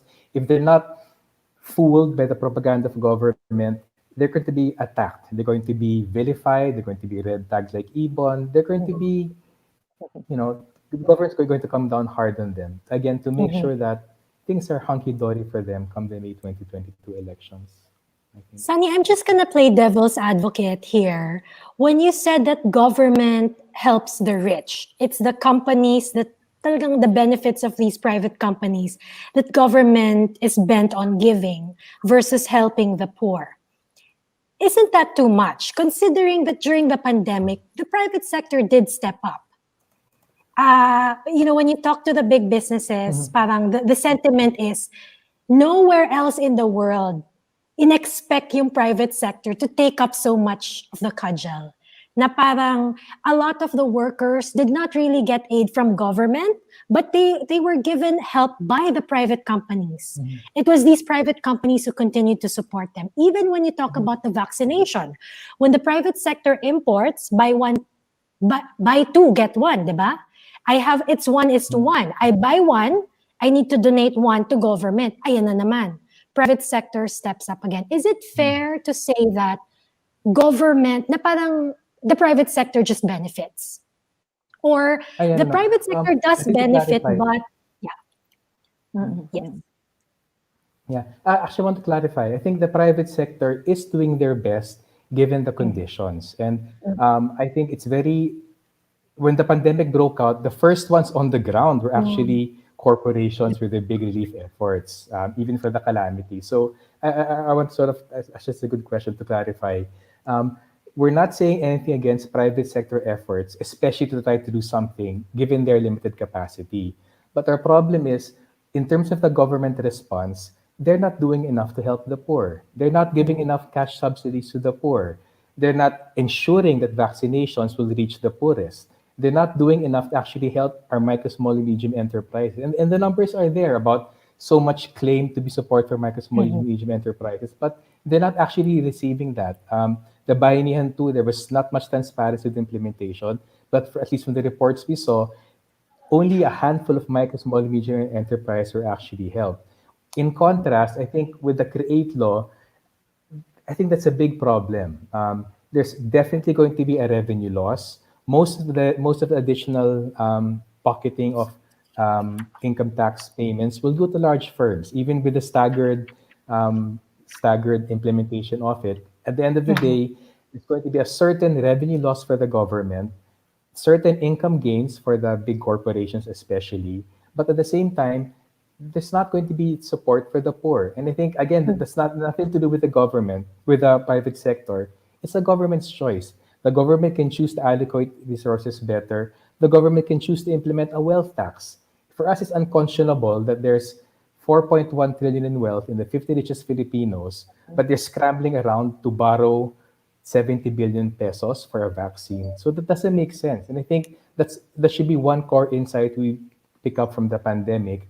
There's huge inequality coming into the pandemic, this huge accumulated wealth.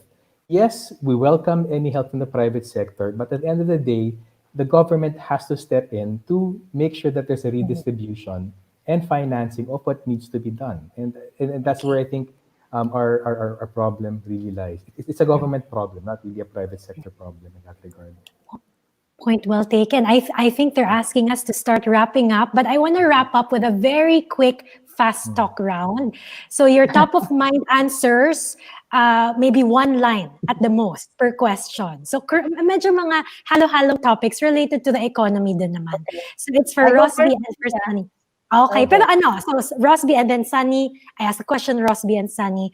Okay, Alright. are you ready, guys? Okay. Okay.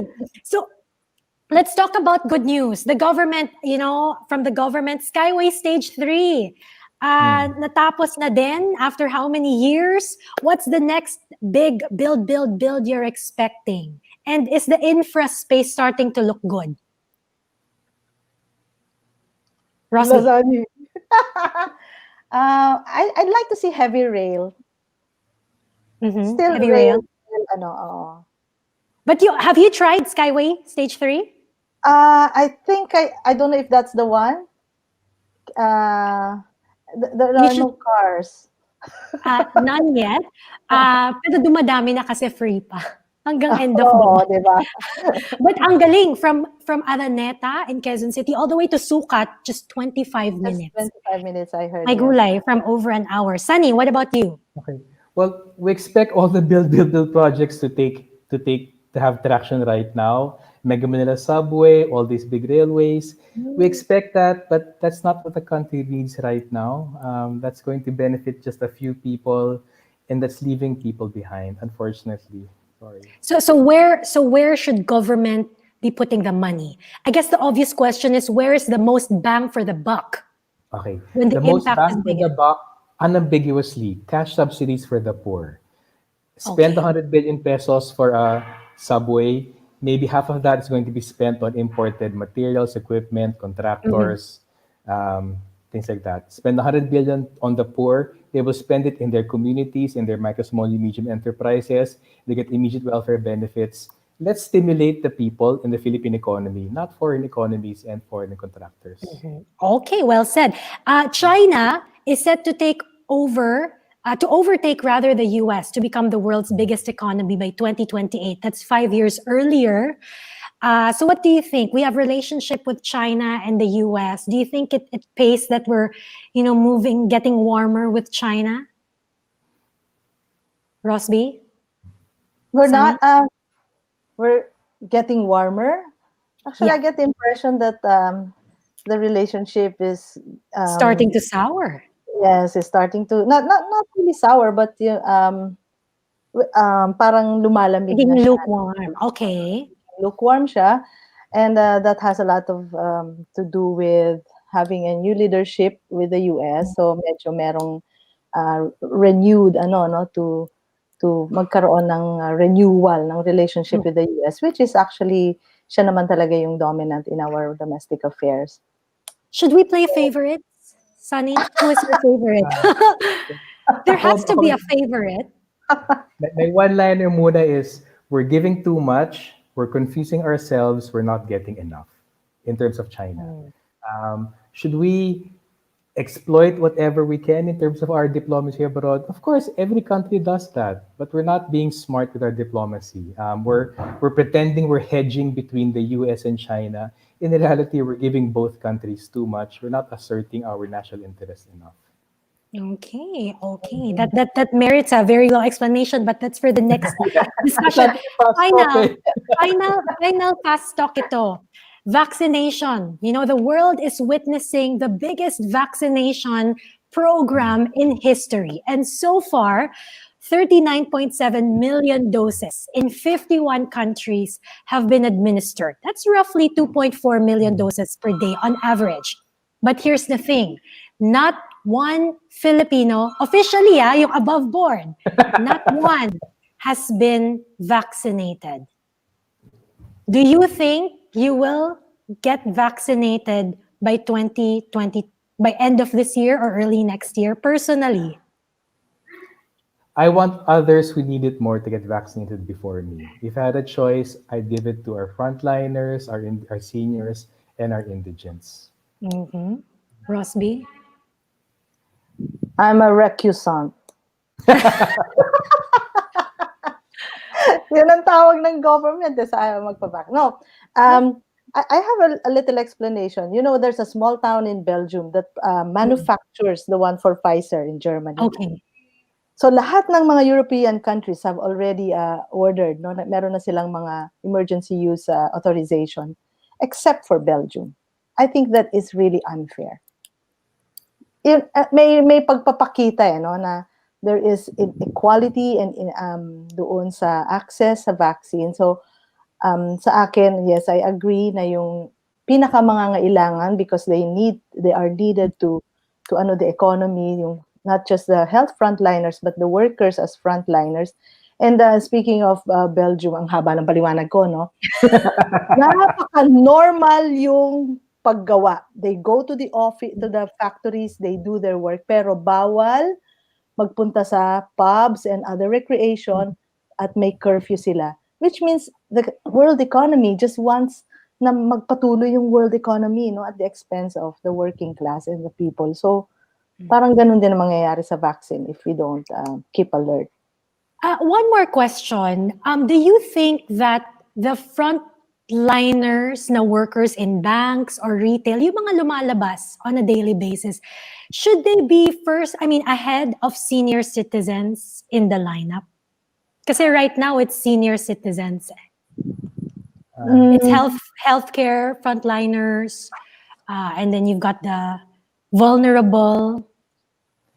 As we're doing our other precautions, distancing, hand washing, and all of that, I still think the risk is much worse for our elderly. And there's, of course, elderly in our family.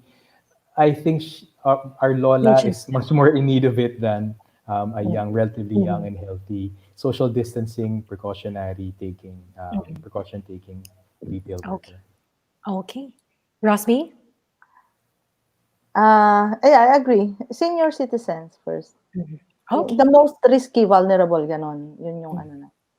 Okay. So that's it. That's all I wanted to ask and add. Thank you so much.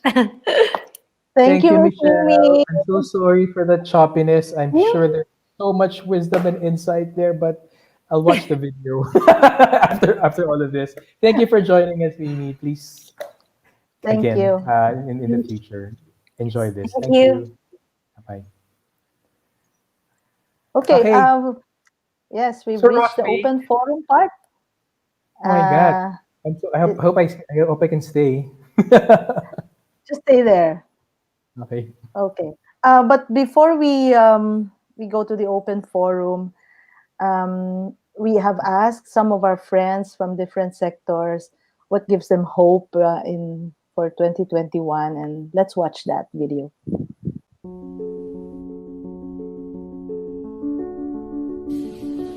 Sa salitang pag-asa at sa mga batang kinakatawan nito, sa kanila ako umaasa Sa mga nangyayari sa ating lipunan at sa pamahalaan ngayon na lahat ay apektado, ito ay isang oportunidad para magising ang kanilang kamalayan.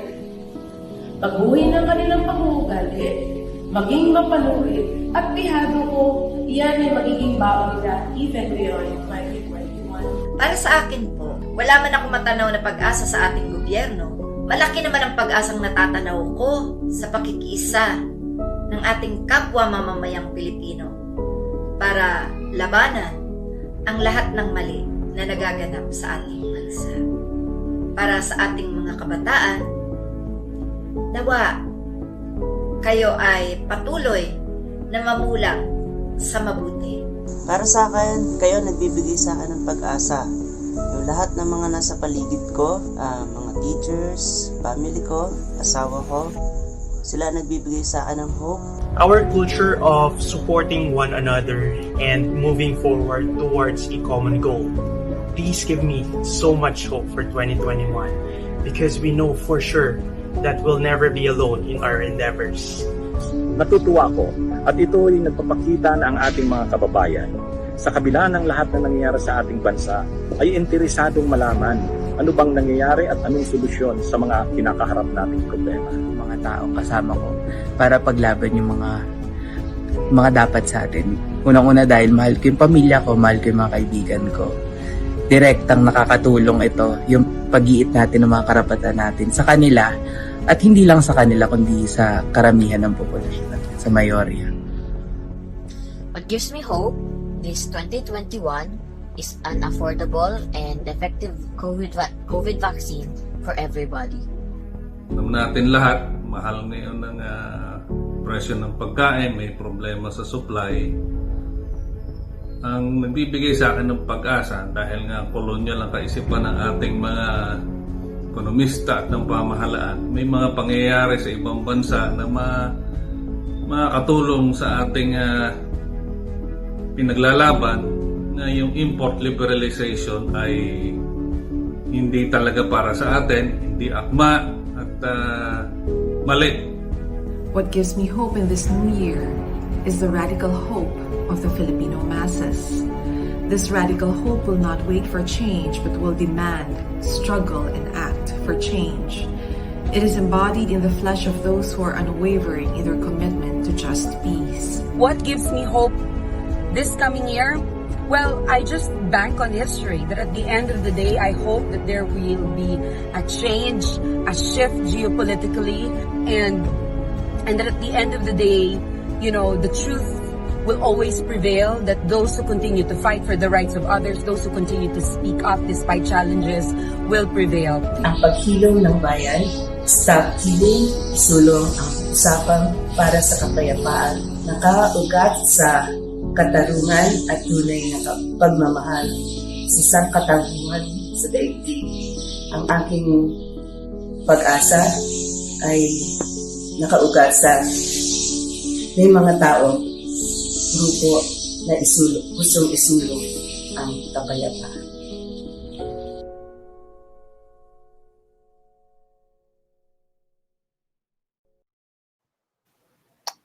People are hopeful, Sunny. They're so positive. Hopeful. Ikaw hindi ka hopeful. Ako hopeful. Okay na. We've reached the point, we've reached open forum, no? Siguro dun sa ating mga viewers sa iba't ibang platforms. Maybe they have questions that we can discuss in the remaining time. Okay, let me read this first from Father Benjamin Alforque. Ano ang impact ng international airport construction sa Bulacan and other projects sa pag-revive ng economy? Okay. I give you your first, Sunny. Habang nandyan ka. I think dapat yung buong picture titignan natin, especially with big infrastructure projects. Talaga nakaka-shock and awe whenever may malaking infrastructure project na so many billions in pesos at so many promises. But right now, it's super clear. Our problem is the pandemic shock. Our problem is the collapse of the economy. A new airport, no matter how big, is not going to be helping us. Too much will be spent on foreign materials. Too much of our hard-earned money will be spent stimulating foreign economies.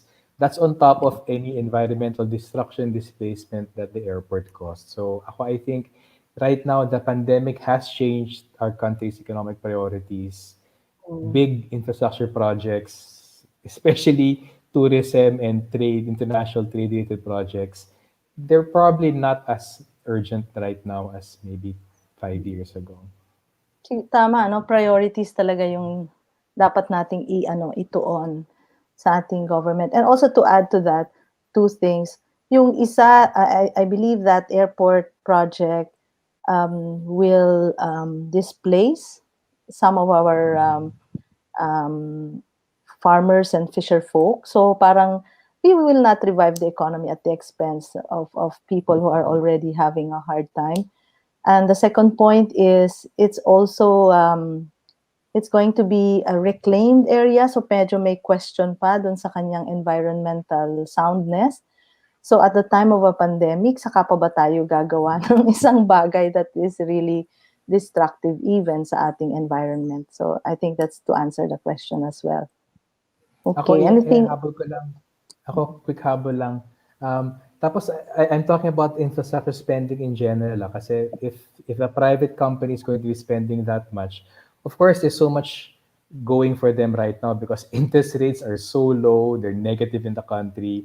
I'm sure they will benefit from having that kind of cheap financing for a big ticket project. But sa akin, talking about on a social scale as a country, it might be rational for an individual private investor to push through that kind of project. But I think the social economic costs right now are too steep and Mm. they're much higher, bigger social economic priorities. Mm. Okay. All right. We have okay. Is it possible that government is not doing anything effective against the pandemic because the pandemic is giving them opportunities for foreign loans, for corruption, and justifies a more progressive government? Okay, kumbaga pagkakataon nila para gisahin tayo sa sariling mantika. Go, Sunny. Well, sa akin naman, political narrow self-interest is always going to be a problem. I'm sure as the government right now is taking advantage of the pandemic to increase its militarization of governance, to increase its control over people, to frighten us to not be noisy or not to go out. I think they're doing that. Are there opportunities from foreign loans? It's always so hard to say.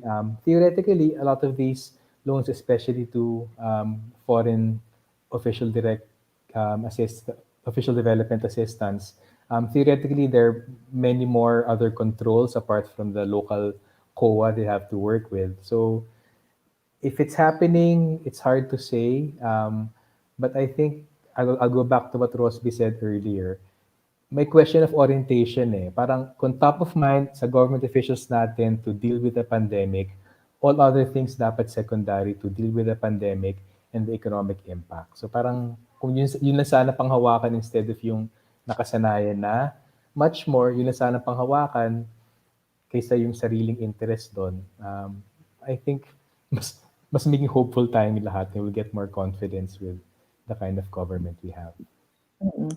Ako naman, hindi ko bibigyan ng benefit of the doubt that government has even thought about this in a conspiratorial way na I will not do something good para I can borrow. Parang ganun kasi yung pagka-phrase ng question. But to rephrase the question, I do agree na yung government is not thinking dun sa welfare ng nakararami. And sobra yung self-interest na pinairal ng kasalukuyang administrasyon. And sabi ko nga in the beginning na yun yung talagang parang unimaginable sa akin na nasa gitna ka na ng sobrang daming stresses, mental, physical, health, and even economic stresses sa loob ng isang taon, no? Isang taon natin yun na talagang kinarga, pero ang response is not even appropriate. I think the most, ang isa sa pinaka evidence that government has responded bilang isang self-serving self-interest niya is yung having a militaristic response over a health and scientific kind of response ay inilagay niya talaga yung mga military people doon sa supposed to be ay front lines nung paano nga ba mag-respond doon sa crisis, and that itself is already reflective of government self-interest. Okay. Yeah. Ako may habol ako, Rosby, pwede? Go ahead. I think yung pandemic, pinakita yung problem natin from before pa eh. Gumagalaw yung officials natin ayon dun sa interest nila. Ngayon, unfortunately, I think yung poor pandemic response, hindi sila masyado nasasagasaan because they can jump to the front of the queue of a vaccine. Kung magkasakit, may pera naman sila para magpagamot ng maayos. Maayos naman yung kanilang lagay na hindi masyadong problematic yung social distancing, work at home, and all of that. So I think kung problem siya dati, nag-intensify yun ngayon na hindi sila actually affected by yung poor pandemic response most of all. At I think doon ko ibabalik yung na-raise ni Rosby kanina, parang sana may sympathy dun sa mga mahirap na pamilya na bagsak ang kita, wala silang hanap buhay, takot silang magkasakit, kung magkasakit wala silang pambayad. Sana yung governance natin hindi dun magmula mas with more sympathy and more empathy actually dun sa pinagmumulan at kasulukuyang lagay ng mga pinakamahirap sa Pilipinas. Agree, I do agree. Okay, We still have more questions? Okay, from Rapplers FB. How did government spend the money it borrowed for COVID-19 response? Sunny, ilabas mo yan. Paano niya yan? Paano niya yan ginastos? Okay. Actually, funny yung question na yan because the government is claiming so many hundreds of billions of pesos borrowed for COVID response. But actually, if you break down um, the loans, only about 10 to 15% is specifically for COVID response. They're reporting halimbawa borrowing in foreign bond markets as COVID response. It's not it's borrowing that's going to go into yung bayong ng pera for regular government spending ng government. So, yung short answer dyan, actually, most of the money the government is borrowing, which they claim is for COVID response, is not actually going to COVID response. It's going to finance the same mispriorities of the government coming into COVID. From those portions that they did borrow for COVID-19 response, there's a very frustrating lack of transparency. I don't recall any regular reports from Bayanihan 2. Even upon expiration of Bayanihan 2, there were no publicized reports of how that money was spent. But at least from the trickles of information we're getting there, even from Bayanihan 2, a lot of the funding for social assistance wasn't given out. A lot of the funding for micro, small, and medium enterprise wasn't given out. So it's turning out even the specific money supposedly being spent for COVID response, pagkatapos na ng Bayanihan 1, marami naman I think nabigay doon as mga SAP.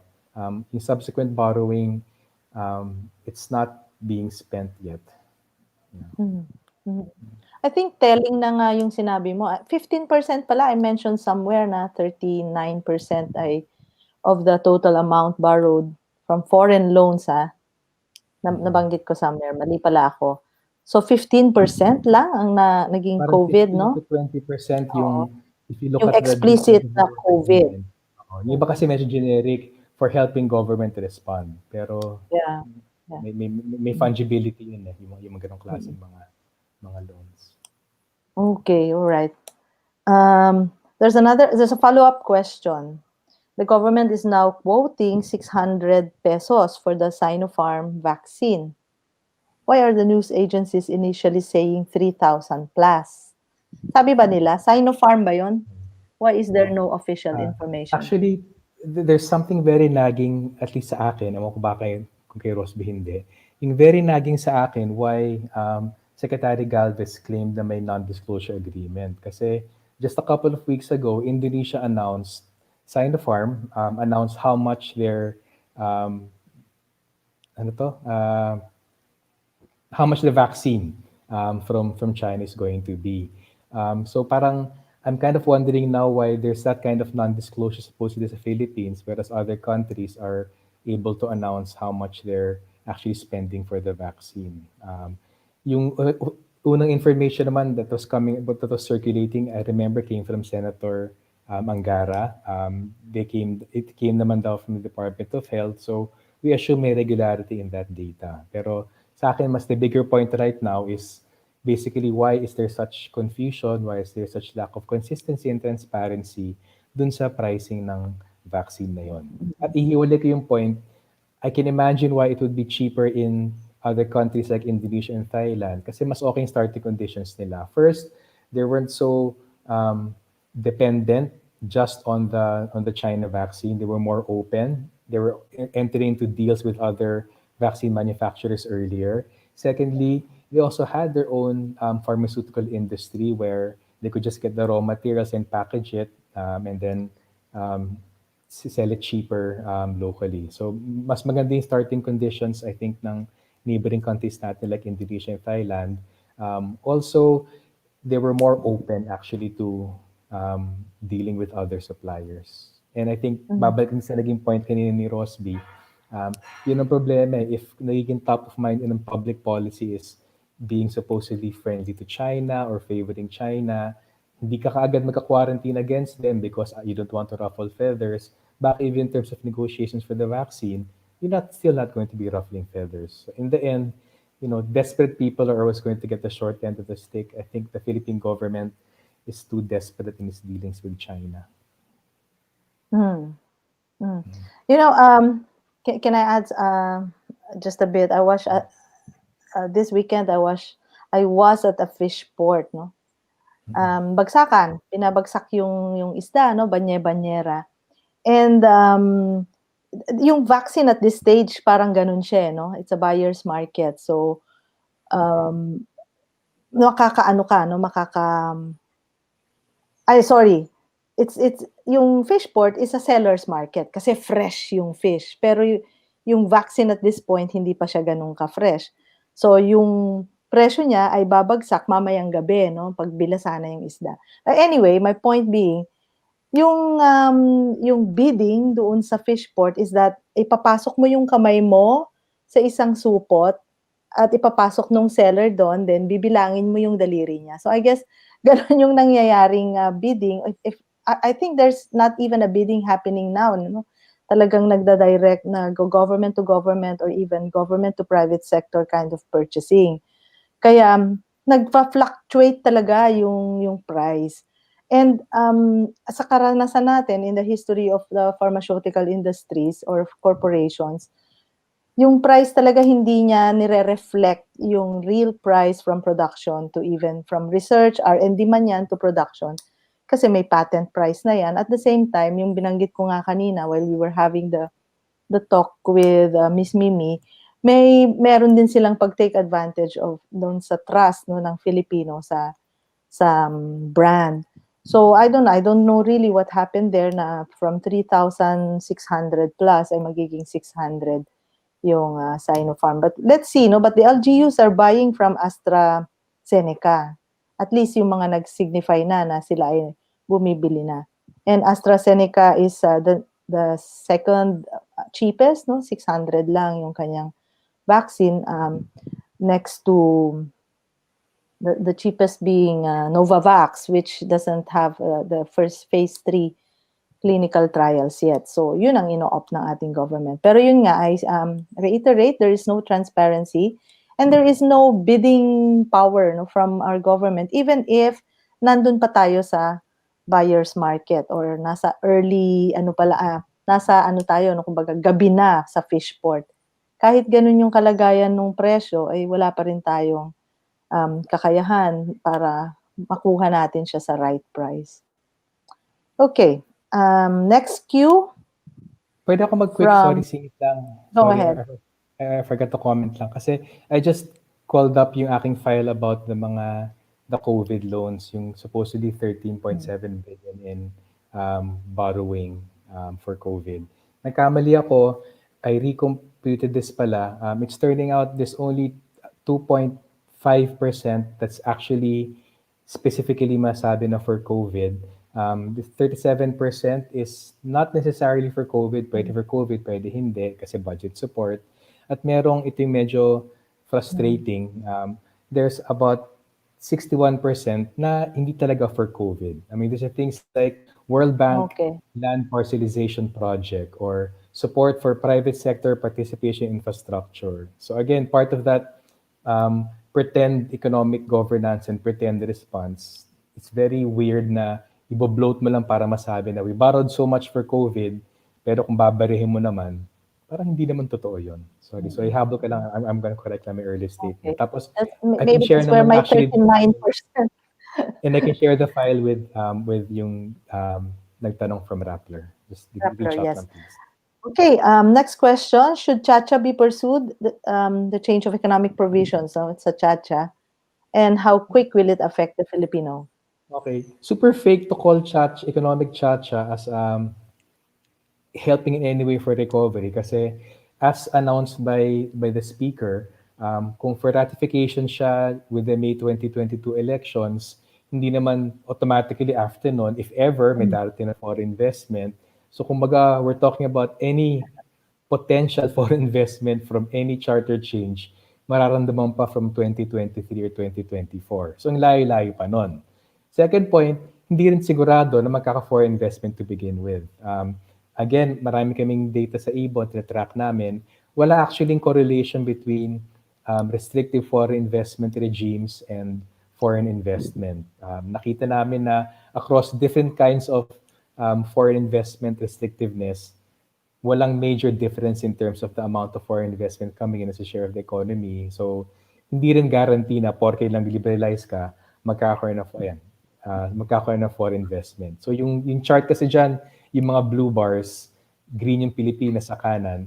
Yung bars ay pinapakita yung supposed restrictiveness ayon dun sa OECD, least restrictive sa kaliwa, most restrictive dun sa kanan. So, parang ang restrictive doon ng Pilipinas. Pero yung mga red dots, ito yung level of foreign direct investment as a percent of GDP na economy sila. Mapapansin nyo, wala namang ganong correlation na porke restrictive ka ay konting investment or much less kung tanggalin mo restrictions, na daming investment mo. So, isang major problem yan. Second problem, actually even before COVID, humihina yung global foreign investment because isang dekada na yung protracted crisis since 2008. So nag-slow down pa nga yung foreign investment globally ngayon. So anyone that's going to put their eggs in that foreign direct investment basket, maliban sa na-share namin kanina, hindi talaga siya necessary or sufficient for development. It actually might not even be forthcoming. Okay. All right. Next question. Sunny, fast talk na raw yung open forum. Sorry. We still have so many questions, but we'd like to answer all of them. No, this is the most important part of the forum anyway. Anong pwedeng gawing pagtulong sa MSMEs, lalo sa agricultural MSMEs natin? Taking into account ang pananalasa ng ASF sa hog industry na isang factor ngayon sa pagtaas ng presyo ng karneng baboy. Okay. Okay. Yeah, go ahead. No, sige. Mahilig ako sa baboy. Mahilig ka sa baboy eh. Ako, I think yung naging problema with the hog industry, it just goes to show, may problema tayo with our agricultural development policies. Kasi, oo nga, I mean, may pandemya among humans, may ASF among swine. Lahat naman yan pwede hanapan ng paraan if you had enough support actually for the hog industry in particular, but also agriculture in general. So, anong pwedeng suporta para sa agri-sector? Actually, dati pang hiningi ng support sa agri-sector to increase their productivity. With the pandemic or without, kinakailangan talaga yung mga yon. Because sa MSMEs, tingin namin two basic things na pwedeng matulong, lalo na yung mga MSMEs na talaga nakatuon sa local market, sa communities, sa domestic market. Isang makatulong talaga sa kanila, bigyan ng kakayanan gumastos yung mga komunidad through cash subsidies. Secondly, i-resolve yung pandemya para mas maluwag sa mga tao na lumabas. And I think more than yung sinasabing tax break ng create, it might improve the balance sheets even of micro, small, medium enterprises. Pero kung at the end of the day, walang bumibili ng kanilang produkto, hindi na sila actually matutulungan. So, kulang actually yung effort on the aggregate demand side. Habang kailangan naman ng support to ensure may supply response. Alam mo, Sunny, during the yung height ng lockdown, nakita rin natin na yung big traders sa mga food and agricultural products, di syempre opportunistic lang sila, pero wala rin silang magawa. Alam mo, some of our farmers, of course with the help of farming organizations like yung Kilusang Magbubukid ng Pilipinas, sila mismo yung gumawa ng paraan to go straight to the MSMEs, the retailers, or even go straight to the consumers dun sa kanilang on-site tinawag nilang bagsakan, but they also have now the online bagsakan, to the point that the Department of Agriculture imitated that effort. Ibig sabihin, mauuna pa yung magsasaka na suportahan niya yung sarili niyang, yung kapareho niyang maliit, which is the retailer, kesa sa yung government infusing incentives or even subsidies doon sa kung paano to ensure that food and agricultural products will really flow from the farm to the urban centers or to our kitchen, ganon. Tapos gusto ko lang dagdagan na yung I learned recently na hindi lang pala Pilipinas yung nag-steep food price increases across the board, kahit sa mga mayayamang bansa. And ako, I'm just speculating, just like what you do with price. Yung ASF, kasi ganun yun may sakit, may pandemya, So yung thinking ng hindi lang ng consumer but more importantly yung trader, nagkakaroon siya ng pag-anticipate din that people will be scared of even diseases sa mga hayop like ASF, or people will be scared sa mga hindi na makapagtanim because of additional protocols. It's not proven na meron talagang malaking effect yung ASF sa hog industry natin. And we were talking to the racers industry recently, and sasabi it's becoming a speculation. At dahil napakaliit ng support ng ating pamahalaan sa MSMEs in agriculture, ang kipot din ng market. So if ikaw, I'm sure you cannot shift to anything else if baboy is already so unaffordable. Pero yung Pilipino kasi nagsishift siya to fish and others. And it's a narrow market. So when you shift to other food stuff, tataas din lahat yung prices nun. At yun yung nangyari sa atin ngayon. And there is no support, no demand support in terms of income or amelioration. Wala ring support dun sa ating agricultural MSMEs. Okay, I'm trying to talk fast here, you tech team. Okay, 4 questions to go. Okay.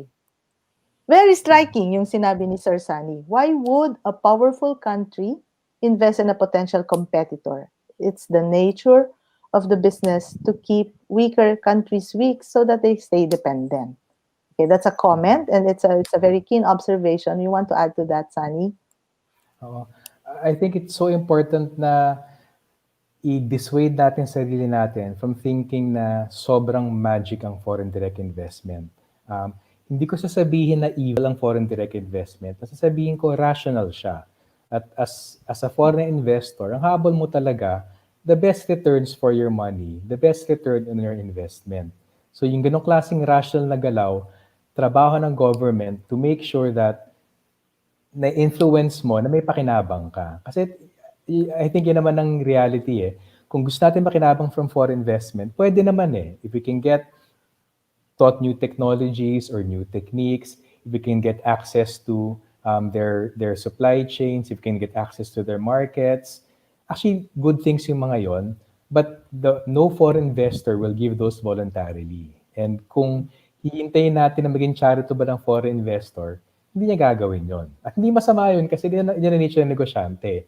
Ang dapat masingil doon, yung government. Kung papasok mo yung foreign investor, have the regulations in place na you're transferring technology, you're sharing your markets, you're sharing your supply chains, you're buying locally to create opportunities for micro, small, and medium enterprises. Para lahat nun, hindi gagawin voluntarily. Pero with the government stepping in, yun na mag-i-ensure na may long-term benefit tayo doon sa pagpasok ng foreign investment. At babalik ko palagi dun sa parable ko of Intel, Hanjin, and Malampaya. Because sobrang liberal investment environment natin, wala tayong actually napala from those 3 major projects apart from yung short-term supposed pang headline figure na so much invested, so much exported, and so many jobs created. Long-term development na gusto natin, and it needs strategic thinking. Yeah. Okay. Next question, please. Okay. In Keynesian economics, stimulus is necessary when economy is in recession. Which better stimulates the economy? Monetary aid or infrastructure? Fast talk. I think pwede combine siya. It depends on the kind of infrastructure in particular. Right now, depending on where we are right now, which is sobrang bagsak yung jobs market, yung incomes, livelihoods ng population, malaking gain from giving cash subsidies kasi that helps their welfare, improves their welfare, which should be a development end in itself. But secondly, it stimulates their spending in their communities in the local economy. So I think the multiplier effects from cash subsidies are actually exceptional now because of the collapse in the economy in 2020. Infrastructure, maraming kinds of infrastructure. If it's infrastructure na you spend most of the budget on imported cement, steel, machinery, equipment, trains, contractors, even labor, hindi nakaka-stimulate infrastructure project na ganon.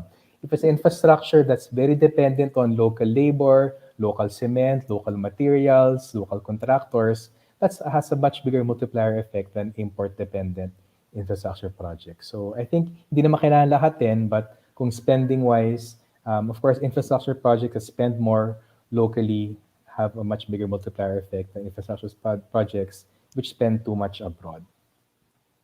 I have an academic question. Bakit? In Keynesian economics ba? Is supporting social services part of pump priming? Actually, pwede Is rin. it I mean, did Keynes even propose that high spending for social services, including health, then not thinking even of a pandemic, diba it's always pump priming through infrastructure, Hindi ko naalala pero in principle, actually, parang health supply spending, education spending should be should be much more stimulating than airports or big ticket railway projects or mega subways. Lalo na if it's hiring locally, using local materials. Talagang demand stimulation ang kailangan natin eh. Not just to rise up again, pero parang survival na rin ng mamamayan. Okay. Next question. Our problem is clearly systemic, and it's worsening because of a stealthily rotting culture promoted by corrupt leaders. Okay, looking ahead into 2022, there's a concerning probability that the status quo will continue if a directional or systemic shift were to happen, whether peacefully or violently. What might the tipping point or breaking point look like? Sadi, labas mo na yung perlas na bilo. Okay. I think what it will look like is when there are enough people talaga who just say na we can't take it anymore, we expect more from government, bad behaving kayo. I think yung itsura nun is widespread public frustration with response to the government and to the pandemic and response to the economic crisis.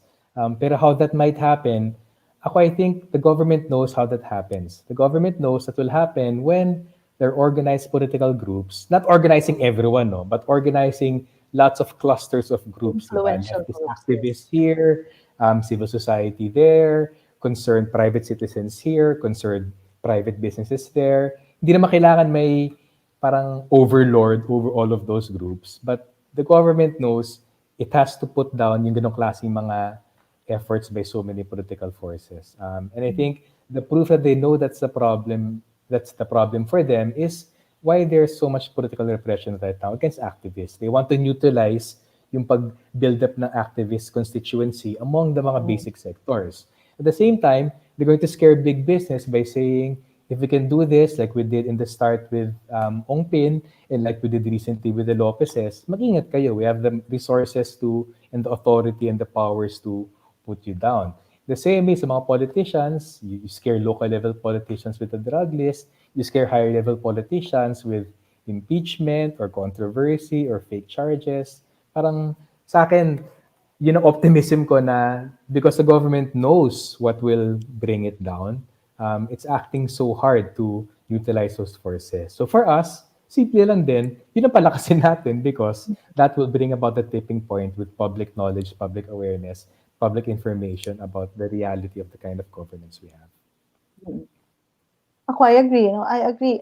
I was just na-strike lang ako dun sa whether peacefully or violently, and I was naano ko dun sa ating video na pinakita kanina sa mga tao na what gives them hope, and I was thinking peaceful tipping point would all still be based on the realization na there is no social justice. So sa tingin ko ang tipping point din para masabi natin na magka-shift is that people increasingly realize na bleeding talaga yung social justice issue natin. The vaccine again is an example of social justice issue or inequality issue. The whole economy is about inequality. Yung lack ng economic democracy, as you mentioned about the oligarchs really controlling and getting rich, no, in the middle of a crisis.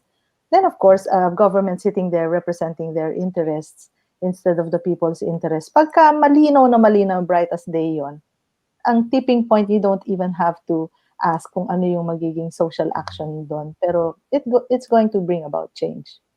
Okay, alam ko magagalit yung tech people dito. Pero I think dapat maging clear din tayo maraming opportunities for change eh.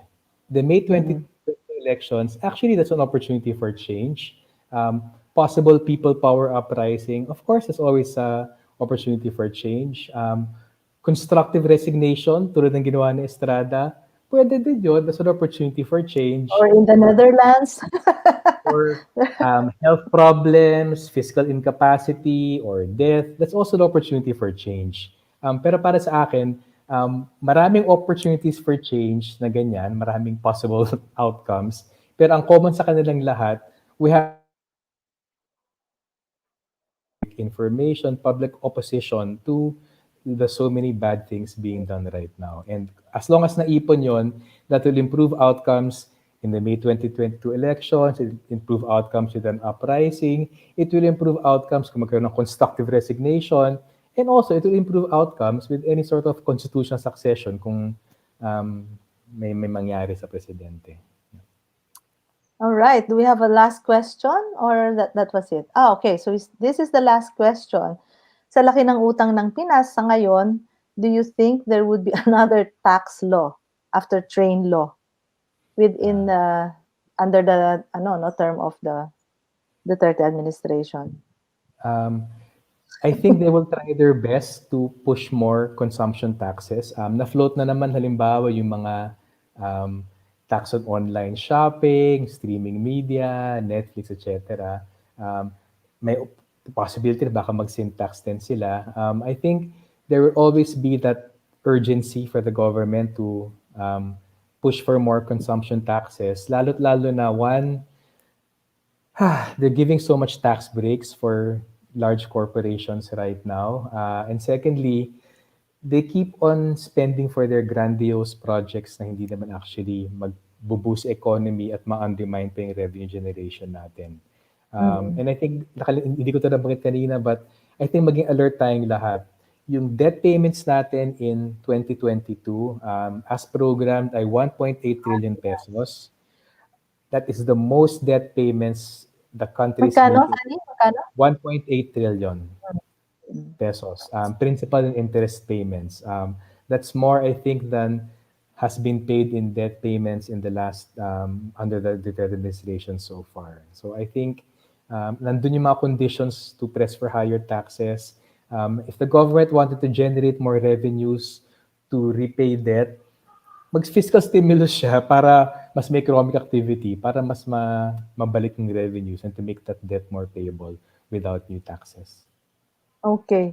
If I would just be evil sa pag-iisip ko, sabihin ko, good luck sa successor. But then again, I would still be the constituent. Ako pa rin ang magbabayad ng laki ng inutang na yon. Definitely, there will be other creative ways for government to tax us. Nakita nyo naman at the height of COVID, di ba, binubuwisan yung mga maliliit na bagay na ini-enjoy na natin habang naka-lockdown, like Netflix, like online commerce, etc. So, hindi sila mauubusan ng pagbubuwis sa atin. Okay, Sunny, that's it. We could have ended with a note na ano nga ba yung ating, what is the change, no? That's been asked earlier. What is the change that we would like to see? And ako, gusto kong makita na magkaroon ng mas scientific, critical-minded, patriotic, and service-oriented citizenry, especially yung ating mga kabataan who will be highly engaged in social discussions and action. Ganun lang ako mag-wish, no? Just for a year. That is not far-fetched, I should say, no? We are fast getting there, and that will be our 2021. What about you, Sunny? What's the change you want to see? Well, ako, after the video kanina, of course, I'm even more optimistic. I think people naman know on historical scale, yung society naman always moves forward At natuwa ko dun sa ilang mga statements kanina dun sa video. People know it won't happen spontaneously, na you have to do something to move society forward. So I know talagang things looked so bad in 2020. Things only look bad for 2021 if you look one-sidedly at what the government is doing and not doing. But if you also look at what people are doing, of people wanting to ask questions, wanting change, I think that's it's really something to look forward to in itong 2021. Pwede ako mag-short announcement na kind of Go related ahead. naman. Sige. I know most of us entered 2021 na saying, oh my God, napaka-grim naman ng darating na taon. Pero para kami sa IBON, gusto namin i-announce, we actually started 2021 quite happily kasi yung Guild of Educators, Mentors, and Students, in their 5th awards, tuntua kami, they gave IBON yung highest honors that they give in the field of print. Yung natatanging hiyas ng sining sa larangan ng panunulat. Tuntua ako, and it also gives me hope kasi when they gave the award, they said it was for IBON's work in explaining issues affecting the Filipino people. So nakakatuwa kasi, of course, apart from naghihirap talaga lahat ng mga staff na despite all the tax on activists in IBON ay nagkatrabaho pa rin. Pero beyond that, it's so good to start the year knowing na there are people who want to know what's happening in the Philippines para may magawa sila to change things. So gusto namin magpasalamat syempre sa organizers and GEMS for recognizing yung hard work ng lahat ng staff. Pero ako, on a personal note nga, I think that recognition is, for me, most importantly, a reflection na Filipinos are seeking the truth. And once we know the truth, hindi tayo papayag sa kasinungalingan, hindi tayo papayag na lolokohin tayo, at lalong-lalong hindi tayo papayag na manatili sa poder yung mga nagsisinungaling at nangloloko sa atin. Thank you, Sunny. Thank you for that. Very inspiring to end our forum. Salamat din sa lahat ng nanood sa atin. We'd like to thank our partners, all the social media and media platforms na nag-cross-post ng ating forum for today. Maraming salamat. At doon sa nanood din, who stayed with us for the last 2.5 hours, maraming salamat din po. Again, see you in the next Bird Talk and other forums that IBON will handle, hopefully sa isang physical forum na next time. Thank you very much and good afternoon. Apologies for the internet. Thank you. What has this administration accomplished? The likely path of Ulysses are taking precautionary measures, making 2020 the worst year of joblessness on record. COVID-19 vaccines developed by Chinese firm Sinovac. Lawmakers are again shifting their focus to amend the Constitution. To deny ABS-CBN franchise application. Ang pulis na pumatay sa kanyang mag-inang kapitbahay